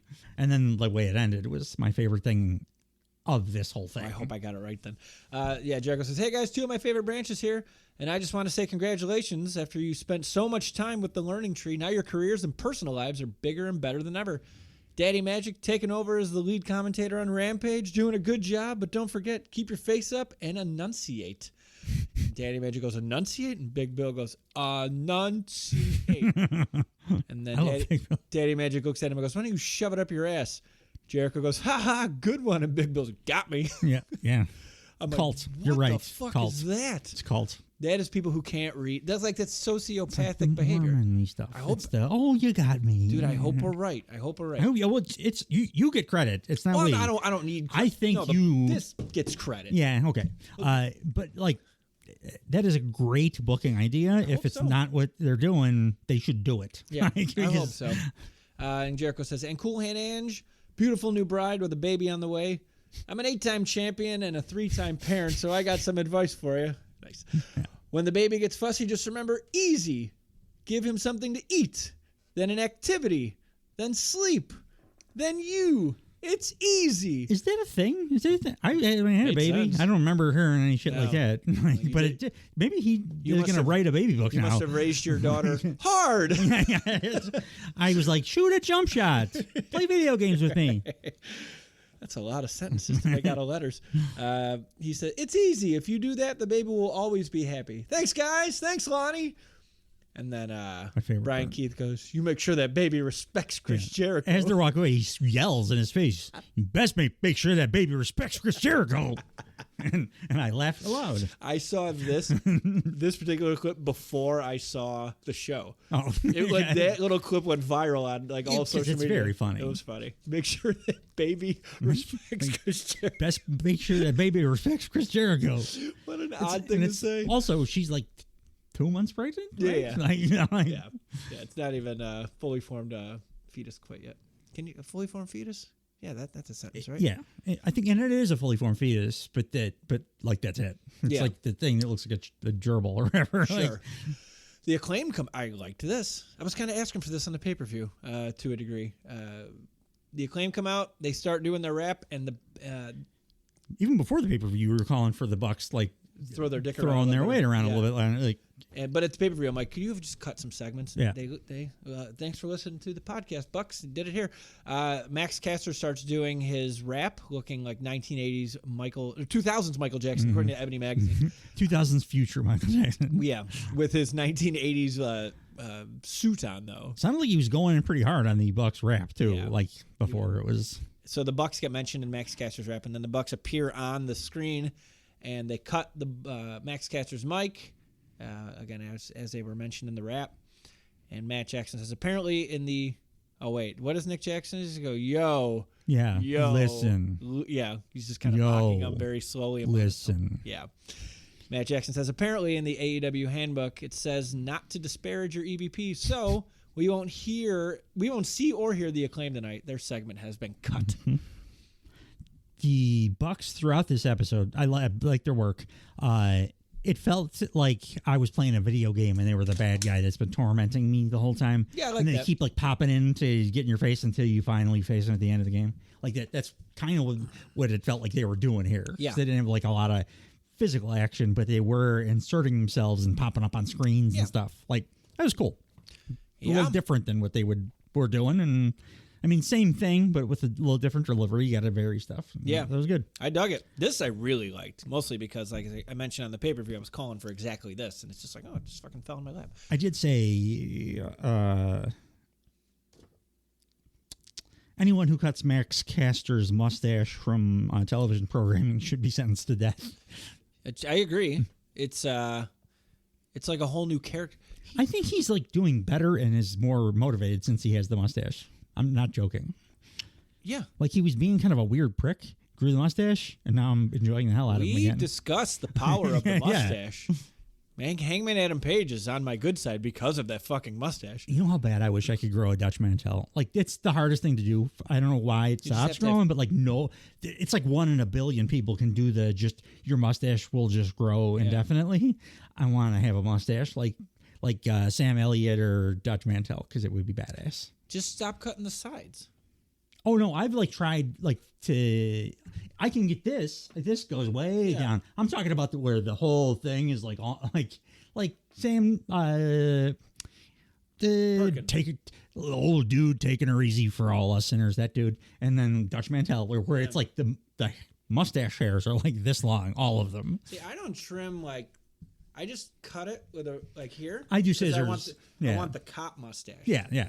But for a while, I was just using the beard trimmer to make it all kind of uniform. I find that if I just cut it above the lip, it fills out a little. I formed the mustache too. Yeah. I don't want, because then I got to buy, I'm happy that you would like to do it. I don't want to have to buy wax for my mustache because then, what if I have corn? And then, what is the corn? Dutch Mantel is not a wax mustache guy. Dutch Mantel is like a. He eats maize. Looks like he's from 1843. That's why he eats maize. It would be like it wasn't even called corn yet. Panning for gold or something. Yeah. That's the kind of mustache he has. Oh, just grease. It's like Yosemite Sam. It stays up there. with but he's like a brilliant guy. Have you watched his stuff? It's really weird because he looks and talks with that accent, and you're thinking he's going to say some like cornet or Disco Inferno type shit. Robert E. But he's got like a bunch of really thoughtful things about television, wrestling, in the world. I've seen enough things pop up about him on other sites where I'm like, I think I'm good with Dutch Mantel. I'm a fan. Oh, I was saying the opposite. I think like he. Maybe I got to just listen for myself, but he's been reported on maybe incorrectly. Yeah, no, like when I've actually watched his show, it's like it's everything he talks about. He thinks before he talks, and then he doesn't have hot takes. He thinks about it intelligently. He's not trying to like rile people up. He's giving correct answers, and like he's a really smart guy.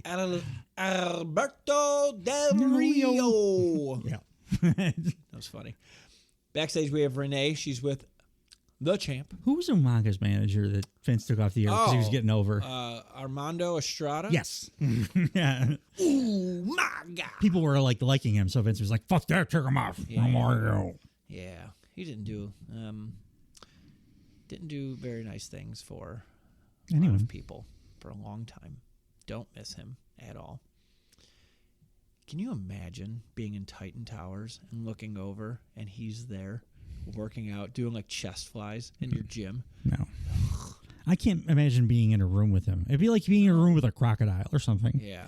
It'd be like just uncomfortable. Yeah. But even before we knew the specifics of what he did, like he was just remember like that Bob Costas interview? That was like the most uncomfortable thing I've ever seen. I just watched it 2 days ago. It's awful. I didn't watch the whole thing. I watched some of it, but it's like you could write a psychology book on what's happening there, but it's just awful.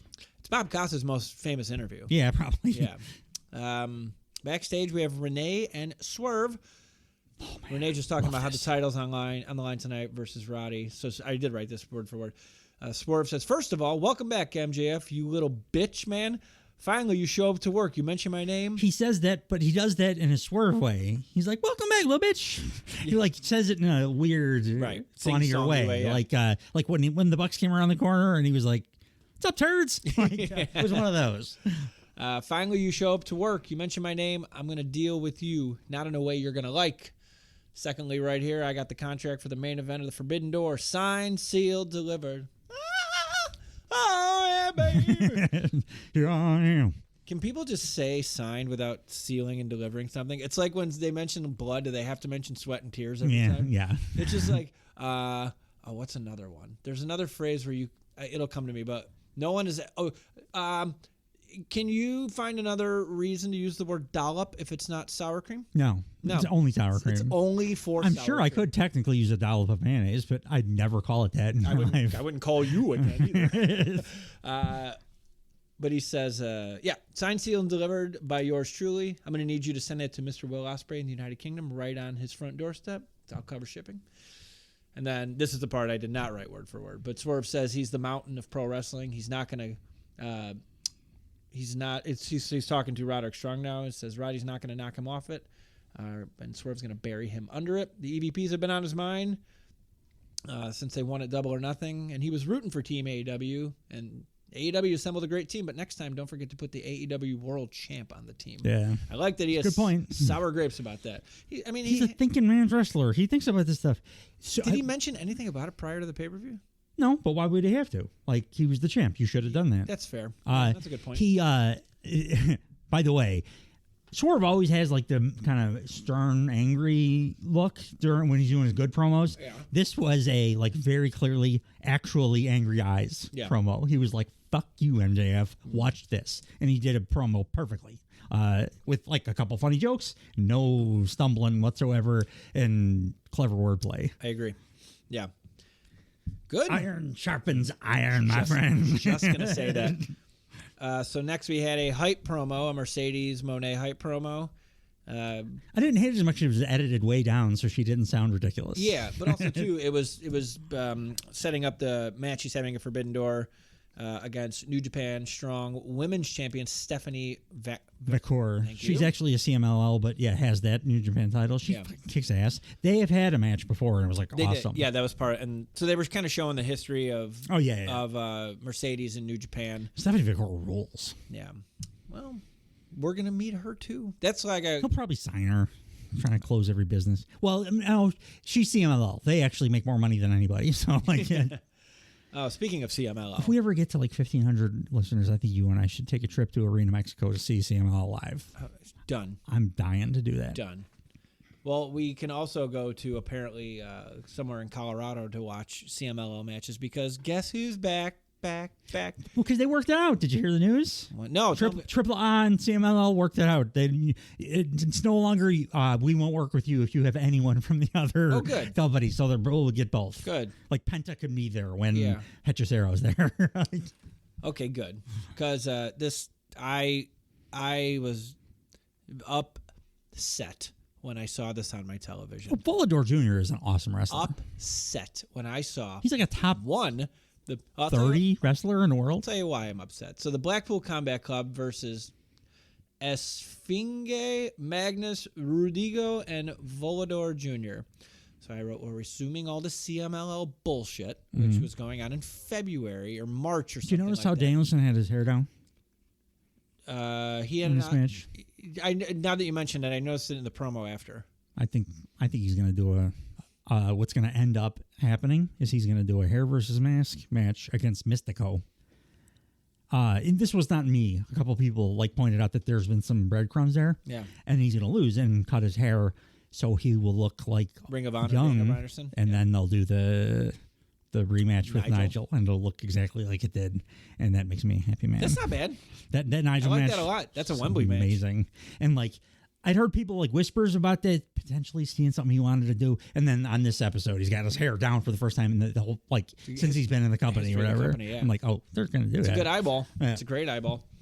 You can imagine my joy when I saw that Wheeler Yuta has been cleared after 6 months of. Great. I don't give a fuck. I don't want him on my TV. Last time all four of these guys were together was at last year's Double or Nothing, which I believe put Danielson on the table for a while. Didn't he get injured in that match in Anarchy in the Arena? I think so. Yeah. And I guess the Claudio character was for one day and one day only because he hasn't even looked at that fucking awesome Terminator character. It was more than one day because it was 2 shows. That's why we were like, they're doing it. Right, that's right. And then it was like, That's right. For the match notes, I wrote, "Who gives a shit?" I didn't care. I was happy for Wheeler because I don't hate him, and I was like, "Oh, he's back, and he looks like he's healthy. Cool." And I like Volador Jr., but I didn't care about the match. Why are they still doing? I don't know if I watched the finish. Wheeler won. I only know that because Danielson mentioned it in the promo. Yeah, I did see that. Why are they still doing Blackpool Combat Club? Hopefully, all together right now, so they can properly break them up in a couple weeks. It's the only acceptable. That's all I've been calling for. I want John Moxley to totally change his character. I want all 4 of these guys to not look at each other. And I don't anymore. want them to be around each other at all. No, at all. I hate this. It's the worst faction in wrestling. Because it's 4 guys that They are not the better. At least 3, but 4 for me that I like all of them. Yeah. Together, they suck. They are not better than the sum of their parts. No, they're much worse. Brian Danielson might be the best wrestler of all time, but he's much worse when he's in there they wrestling. Are better than the sum of their parts. I said that backwards. Yeah. They know what you meant. I don't want this. Moxley actually kind of had a bad match here too. Shocking. I mean, his matches are usually technically good. Even when they bore the face off of me, which is always now. But he was botchy here. Back in my doghouse since he wouldn't put Takeshita over. Oh, Back absolutely, in me my too. doghouse, big time. Yeah, I just said he had a bad match. What the fuck? Stop. I'm glad you put some kind of silver lining on there. It's all Danielson stuff. That's the only thing silver lining is there's some interesting Danielson stuff happening here. Fine.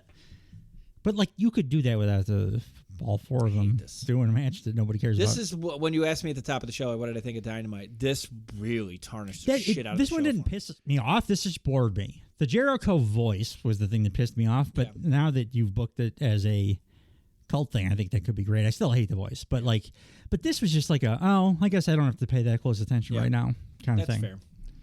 I was making this sandwich. I got this nice Munster. Where'd you get the Munster from? I didn't ask. Oh, just Jewel. No, just Jewel. Don't diminish Jewel. Well, as opposed Jewel has a fantastic deli. I didn't go to a cheesery or anything like that. But Jewel's got a great deli. They sure do. They got this nice Munster. And what's the name of the mayonnaise I got to get? Kewpie. Kewpie. Kwpie. It's Kewpie. like I said, it's Japanese, but you can get it at any store. Kewpie pie. It's not a pie, it's mayonnaise. Backstage, we had the Young Bucks. We were to believe there would be punch and pie.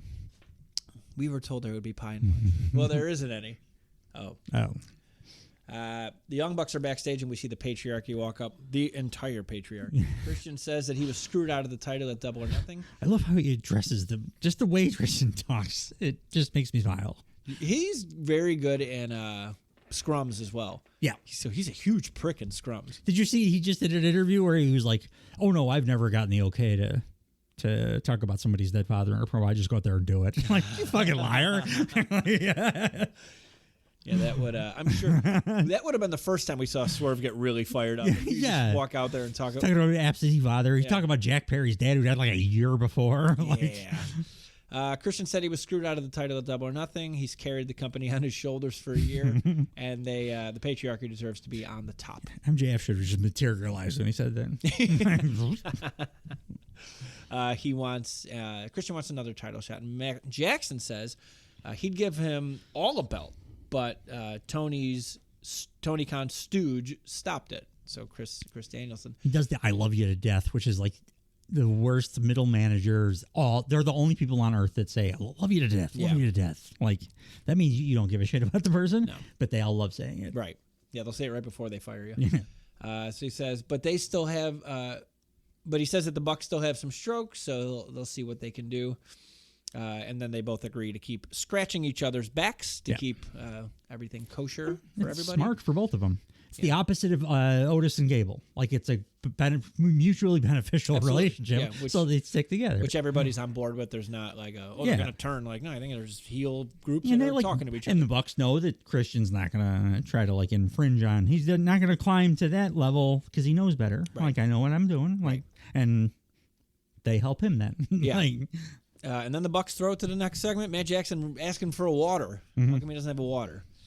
Next match was Saraya versus Mariah May, 9 minutes and 6 seconds. People were shitting all over this. I thought it was a pretty good, like, just rough match. The only thing beat the shit out of each other. Mariah May was perfect in this match. Yeah, she always is. But I think Saraya's been like steadily improving a ton, and I thought it continued here. Like I just happened to see on Cage Match, like people get it bad. I think it's just because they were like, "Oh, it's Saraya, I don't like her now," and have not been paying attention. Like, she had a pretty solid match here. She had a solid match, but the women in this company, like, she works a little differently than, like, she's not as fast or does like all the shit that all the women are now doing. And she is closer to that than she was when she first came into AEW. She's improved a ton in there. Yeah. But like, her character stuff is better than anybody's except for Tony Storm's. And then like, I like the new Outcasts with what's her name? The Phenom, Harley Cameron. Yeah. Like, when they were doing stuff together, they're great. Chemistry, like playing off each other, talking, but also in the ring. Yeah. I don't know. I'm like, why were people shitting on this? This is a fun match. Makes no sense to me. I agree. And I love the aftermath. It was like, super fun. So speaking of the Outcast, Mariah May comes out in throwback Outcast gear, which I did like. Sorry, I was not happy with that. No. Well, little subtle things like that.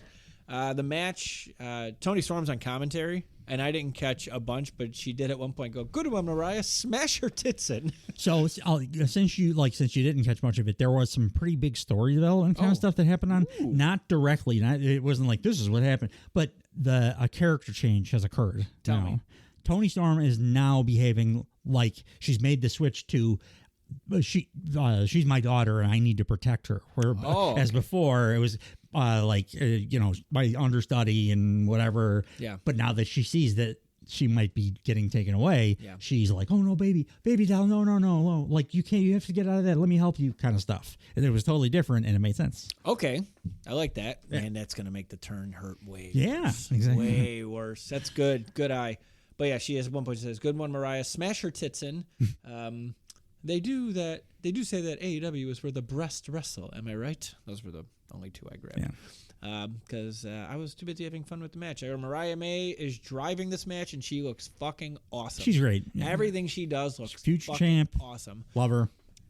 Not I mean, it was a match. It was, like, again, nothing out of the ordinary. Everybody did what they were supposed to do. I would say Saraya did more than she had been doing. I think each match she's been doing more and more. I haven't seen her in a while, so this felt like correct for me. Yeah. Because I know, like, how good she is. So if you're thinking of like Paige, yeah.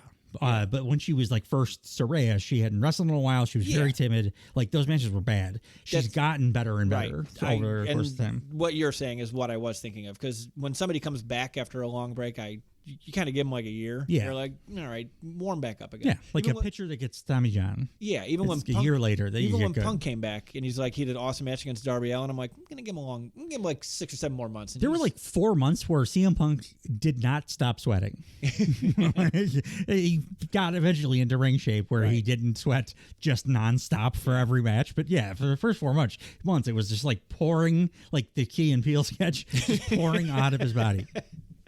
Mariah May kicks out of the Good Night at one point, and that's her, like, she called a bunch of things. The was it not the page? No, the page turner was that stupid thing. Page turner was like a neck breaker or something. Right? She just sweeped her. It's how she beat AJ Lee. It's like she just made her fall on her, but took a back bump. It was so disappointing because I love those two. The one that where she lifts him up, like, and then DDTs him. Yeah. I don't know, but she calls it Good Night now.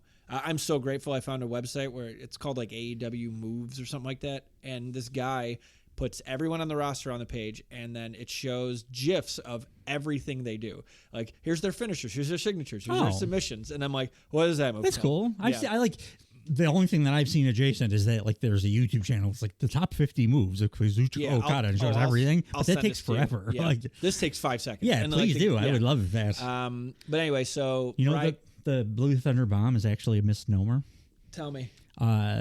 It was invented by Jun Akiyama, and he called it the Blue Thunder Driver. Yeah. And when Sami Zayn took it over, he rightly noted that it's not a driver. You drop them on their back, it's a bomb. Yeah. So he changed it to bomb, but it was originally titled the Blue Thunder Driver. Well, I learned that today. Sami Zayn's correct. Yeah, he is. He did it the right way. He fixed it. Yeah. Thank you, Samuel Zayn. So she kicks out of the Good Night, and then Mariah May gets put in the Scorpion Crosslock. That was pretty cool looking. That's an old, like, WWE. I don't really. It's been a long time, so I don't. She did it a ton in NXT, and, like, she couldn't really do it. That's a long. Paige NXT is like a long time ago. That's like Tyler Black kind of shit. AJ Lee was champ. Yeah. Like, that was when did AJ Lee retire? 32, 31, 31, something like that. Something like that. Her last match. She's still running her. She was like running a wrestling school or something. AJ Lee? Yeah. I don't know. Her book is awesome. Yeah. Where she's talking about, like, her childhood and, like, also very attractive. Oh, that's a given. We don't say the sun is hot because we know the sun is hot. We say the sun is this far away. We don't have to say some things, but she.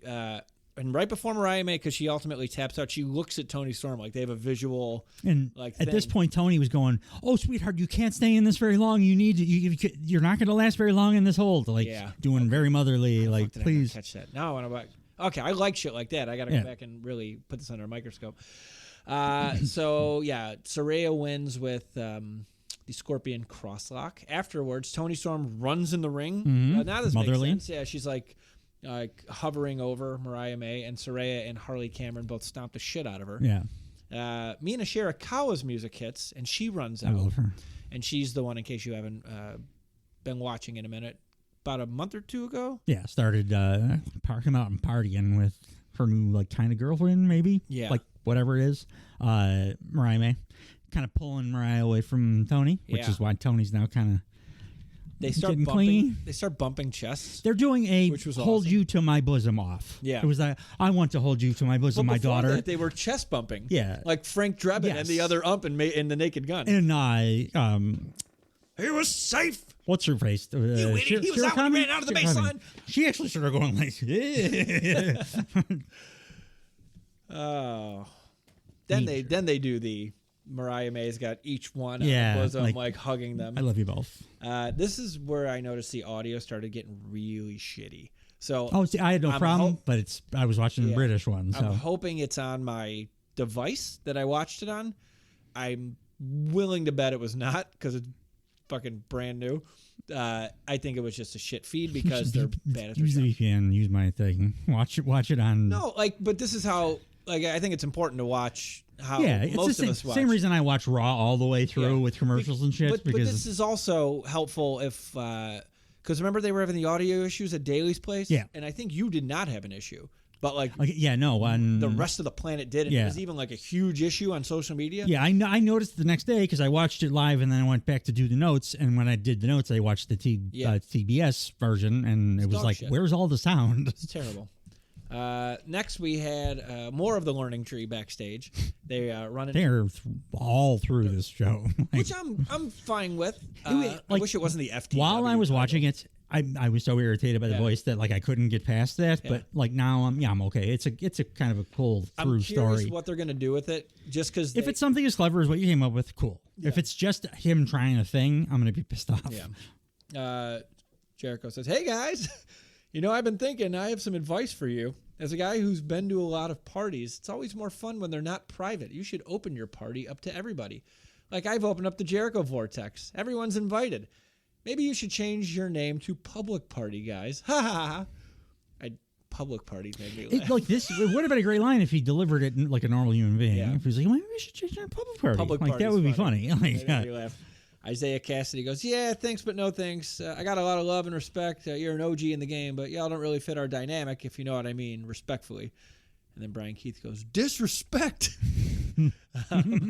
Big Bill goes, just remember, it's usually the people that need the advice the most that don't even realize that they need the help. That was the line that made me think, oh, he's like a Mormon going door to door trying to sell you the Bible. It's also very... it's the most ironic statement ever. Like he's talking about Chris Jericho. Yes. But and they're black. The whole thing is Yeah.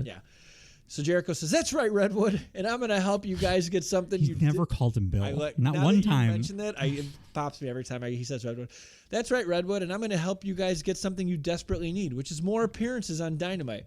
That's why next week we're inviting you to TV time with the Learning Tree, Chris Jericho. Think about it. Hope to see you then. Did they get another member? Oh, by the way, Brian Keith is not Brian Keith anymore either. He's Bad Apple. But do you think they had somebody? Oh, because of a tree. Because of the last time they did it, they added somebody. I don't know. Wow, I'm stupid. Redwood, Bad Apple, tree. It's all tree based. Yeah. Ugh. The Redwood one took me a couple of weeks to realize that's what he was doing. I didn't even realize. I thought Redwood because he's like a big motherfucker. Yes. Yeah. It's a play on him, but I thought the same when he first started doing it. I thought he was just giving him a stupid nickname for a big guy. Yeah. But then when he started doing the tree imagery, like in his Tron, and then especially when in the ring with the Blues Clues tree, I was like, oh, I get it. Yeah. That's why. Okay, that makes sense. Did they pick up another member as soon as next week? They just got one last week. Yeah, no, I'm asking. I'm not telling. They need Brian Bad Apple and Redwood to start just crushing motherfuckers. That'd be great. They do though. Don't ever have Jericho wrestle at all. Just do the character and then have them win the tag titles. Yeah. Eventually, the Buck should hold them for a long time, but have them win the tag titles. Yeah.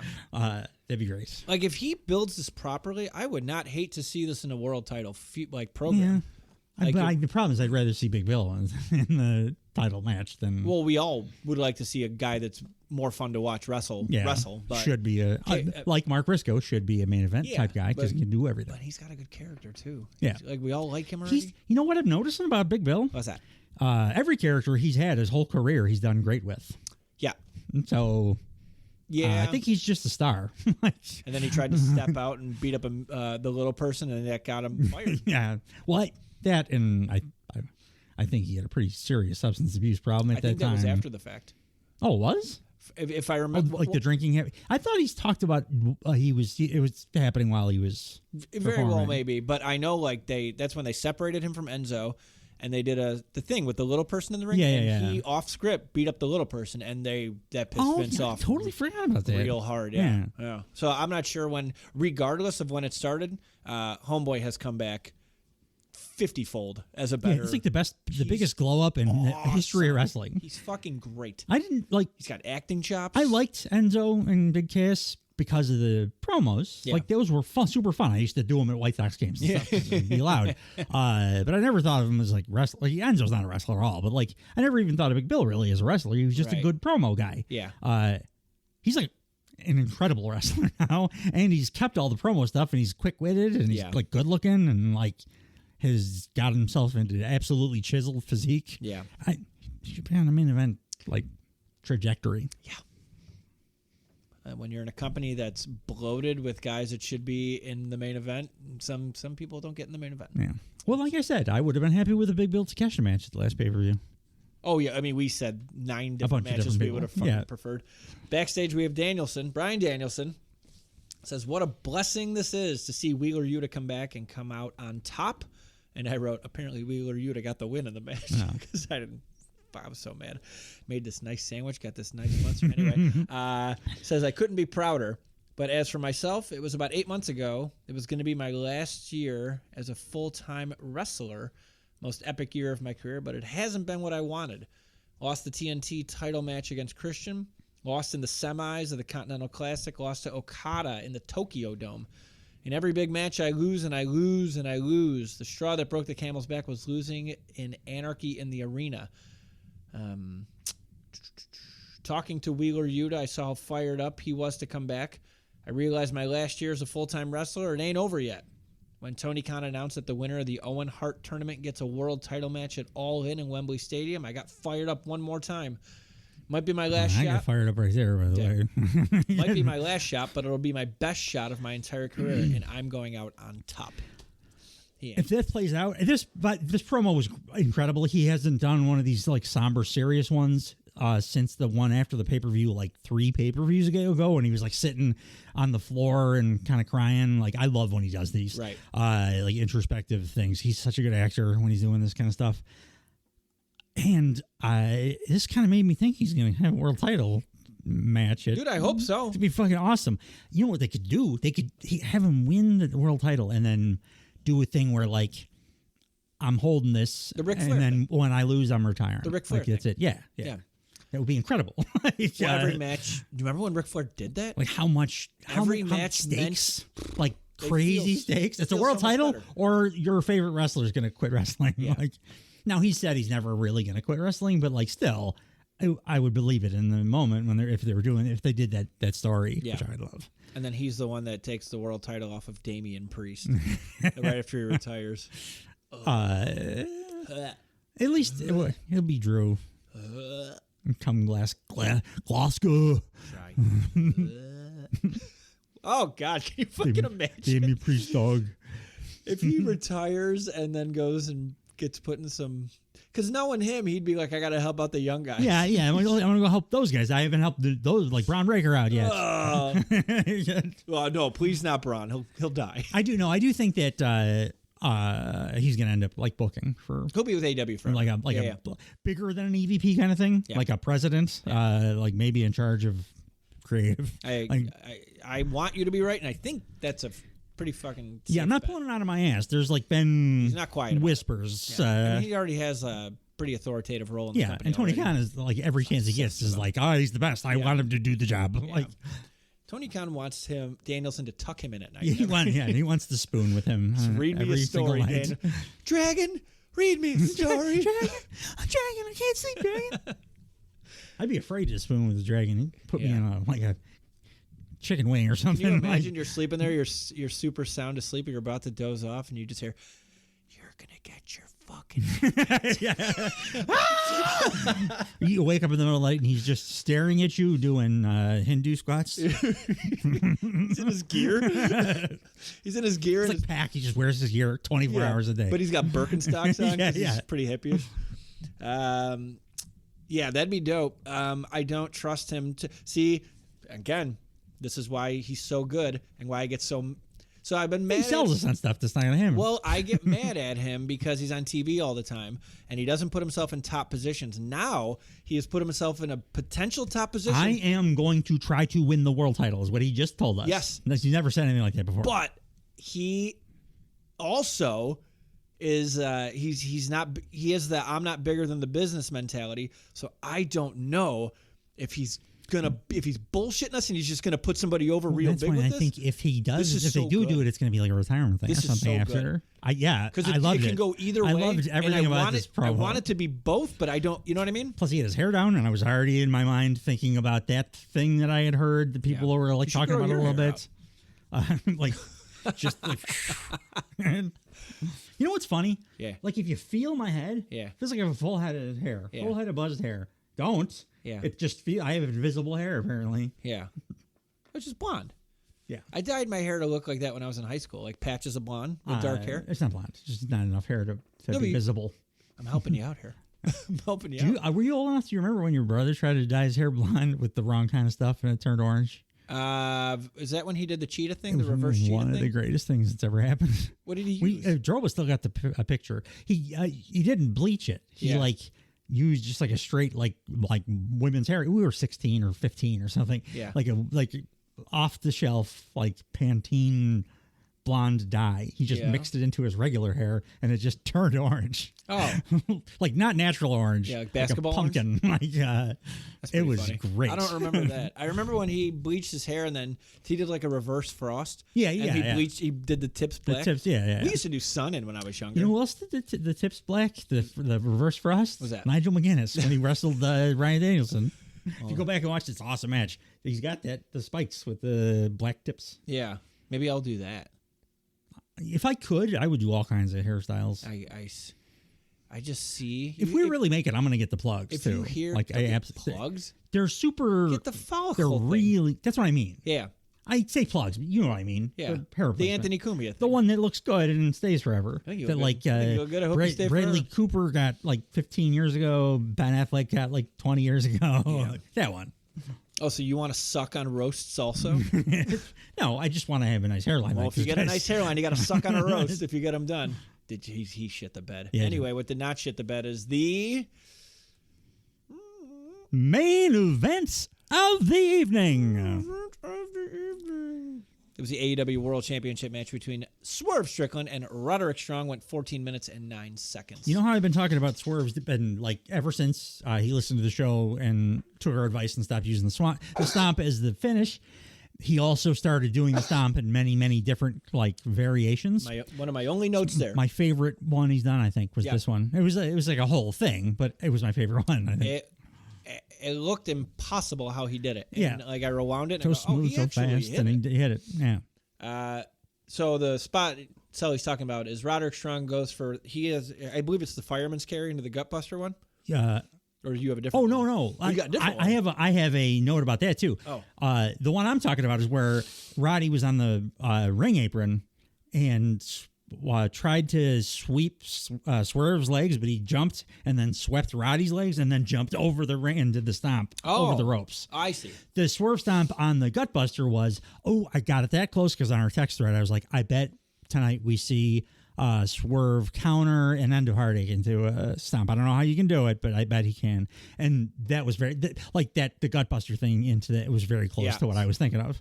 Yeah, so that was awesome too. It was a fireman's carry, and he usually drops back and drops it and his opponent into it. He being Roderick Strong, he drops his opponent from a fireman's carry and then drops back onto his back, tucks his knees into a gutbuster. But as he threw Swerve over his head to bring him down. Swerve alters the trajectory of his body. He's a great athlete. And then it turns into a Swerve stomp, and it looked fucking amazing. Yeah, it looked so good. And like, I'm not even sure if it was the best one in the match. Like, it might have been. It was very both awesome. Yeah. But I didn't have any notes for this match because I had so much fun watching it. This is where I like had the idea that like I just want Kyle O'Reilly and this guy back together and let Adam Cole be with them and nobody else, and just they complement each other so well. Yeah. Roddy Strong is so fast in that ring. He's so sudden with everything he does. Yeah. And like he's so believable because he'll do a devastating offensive maneuver and then he doesn't like waste a breath. He's immediately on with the next thing, trying to work on the next thing, hit you with the next thing. Yeah. Not just like when he's doing the Sonic the Hedgehog thing where he hits you a bunch of different ways. He kind of wrestles his whole matches like that. Yeah. Like just a flurry, but it's one guy. It's awesome. Yeah. And Swerve is a great counter guy, and like that's what led to a bunch of these. It's a great match. I don't know why it was for the title, but I would have preferred to have been an eliminator just because I need to have the 1% at least chance. Like, and I knew that they weren't going to put the title on Roddy right here. So there was no like stakes really for me, but the match itself was fantastic. Yeah, match was really fun. And even Swerve hasn't had a bad one about a month now. No, he's very good. He doesn't. Again, this company. bad for Swerve. Sure. I was about to say this company doesn't have bad matches. Yeah. Swerve apparently just decided he's going to stop having bad matches as well. You know who I watched have a good match on, I don't know, like one match on Rampage last week or something I watched? Fucking Saddam Singh was good. Oh. He like did this thing where he took the guy he was Pretty Peter Avalon. And he grabbed his head like a basketball and was bouncing it on the mat. It's like a guy in a basketball. And then he like picked him up by his head. He can move. He was doing like threw him into the corner and then did a full like running and then smash. Yeah. He's bigger than Khali. He's taller than Khali. Yeah. And like he's doing stuff. He's a real guy. Is he the best giant in wrestling history? Yes. Yeah. He has to be, right? He is by a lot. Like by a lot. Yeah. Because nobody else can move. And this guy was a basketball player that can run, like jump and do stuff. And he's not hurt every 2 seconds. And he's amazing. When they signed him, I'm like, oh, freak show guy. Like, no. They signed him to train him to wrestle and how he can wrestle. It's awesome. I'd be curious if he gets good enough to championship contend. There's there's a ceiling on a 7'5" guy or whatever. So far. Yeah, that's true. I've never seen anybody do what he's done already. So maybe I'm wrong. Maybe like cool. Yeah. It's like when Fat Guy started doing moonsaults. You're like, that was never on the table. Yeah. Typhoon never did this. NBA when 6'10" guys started hitting threes nonstop 10 years ago. Now everybody does. So who knows? Maybe he'll change the world. No, I'm just thinking of the Eric Clapton song. If I could change the world. That song? I'd be the sunrise in your universe. I would pay more attention to my little son. All right, abort. Abort. I mean, I'm a dad. I'm still. Pay more attention, fuckhead. Yeah, still. He wrote Layla. That was Dynamite. Yeah. I think what we said at the start of the show bore out in our review of it. There was some, it was entertaining. Throughout, I was never outside of the BCC match. It was the thing I was bored for, and I just started doing something else. Yeah. But for the rest of the show, I was at least interested. I hated the Jericho thing because of the voice, but had I had that revelation that I think you are correct about, I would have enjoyed it. So that wouldn't have even been really a negative. And then I love the main event, except the stip was wrong. It shouldn't have been a title match. Yeah. I would have been happy with that as a main event, just as a non-title, like Eliminator or whatever. It was a great match, though. Yeah. And Swerve continues to look like a very, very top guy, which people were very worried about when Will Ospreay was on the come up. And now we got Ospreay and MJF, and Swerve still looked like a top guy, both in his promo and in the match. I'm curious to see how Swerve wins at All In, because Ospreay's not winning the world title at all. Those guys, it would be a massive mistake to put him on the. Did you ever see them do anything together? No. You never saw the dance thing? What? It's goddamn amazing. I don't know what that is. It's a super indie thing from 15 years ago or something. It was Shane Strickland, both super skinny. Shane Strickland versus Will Ospreay, and they're wrestling, doing the kind of the Ricochet Ospreay stuff where it's people who's not wrestling. It's just a bunch of. They did that for a little bit, and then kind of to take the piss out of the people that say that's not wrestling. I forget what the song was. It's a real classic dance tune. Started playing, and both guys started going and then they just did a whole choreographed 20-minute dance. Oh, that's funny. They did the kid and play foot kick thing, spinning each other around. And, now I want to watch it. It's I'll send it to you. It's a fairly famous indie thing, so it won't be tough for me to find. Right. But they have great chemistry. They are good friends, which means that match is gonna fucking rule. I'm just hoping Ospreay does not win. I don't think he's gonna. I hope he doesn't. I wouldn't. Wouldn't make any damn sense. It would be let him do so much more before that. Yeah. By the way, I did have one I'm now kind of thinking that I want Ospreay to be stuck in the Don Callis family for a long time. Oh yeah, that's a great. Yeah, that's a great idea. At first, I was like, "Oh, gotta get him out." Well, now I'm like, "No, he kind of should be stuck there." No, I like that as a story thing. He's Act 1 of a Disney princess. Yeah, movie. yeah. Some amazing shit's waiting for him, but we have to have the protagonist in peril. I don't think that AEW would want to take the title off Swerve like that. I don't think Will Ospreay would want to take the title off his friend like that. I hope you're right. I really do. Yeah, no, I'm not saying I know that's the case. I'm parsing out. Yeah. is this likely to happen or not? And I don't think it is. Right. I think I'm going to bite on them up 10 near falls. Yeah. That is one of the matches where I genuinely don't know how. Like, I'm pretty sure they're going to keep it on Swerve, but like it's not out of the realm of possibility that they're like, yeah, well, fuck. Yeah, I mean, it's the most over babyface. So that match is going to be great. Anxiety stricken because you don't in the know best way though, like in the best way, like the Danielson Ospreay match because I didn't know who was winning that one either. Yeah, like, you catch yourself in the middle. You're like, I kind of want this guy to win. And like, why am I thinking that? Like, it's those are the best kinds of matches. Yeah. MJF had a bunch of those, by the way, in his title run. Like Survivor Series. Was it 96? Shawn Michaels and Psycho Sid. Same thing. Yeah, same thing. Oh, I was saying that as kind of a joke. Oh, you love that era so much that I thought you might be like, no, that's when everybody was. And plus, you were like 12, so old boy. Everybody. You told me you like Ahmed Johnson was great. He was in your eyes back then. Like Psycho Sid would definitely have been great in your eyes too. Madison Square Garden also said so. They were loving Psycho Sid because they were tired of Shawn Michaels and Jose Lothario. Super athletic, charismatic guy. I want the big stupid guy that can't do any wrestling moves. That is an accurate recounting of what happened at that Survivor Series. That's right. Like softball, way too much. Should have brought a bat to the ring. I don't know. Yeah, gimmick it up at least. Appease him a little bit. Don't just bit. miss dates so you could play your give him stupid beer league. Give him the shit under his eyes. So, yeah, if you guys haven't already, go check out the WWE edition of the Blue Thunder Pod, dropping right at the same time as this one. And keep your eyes peeled for hopefully a full-length episode for the first time on YouTube video of this and perhaps the WWE one as well. We'll see. Thanks for joining us. See you next week, guys. Bye, everybody. Bye-bye. Bye.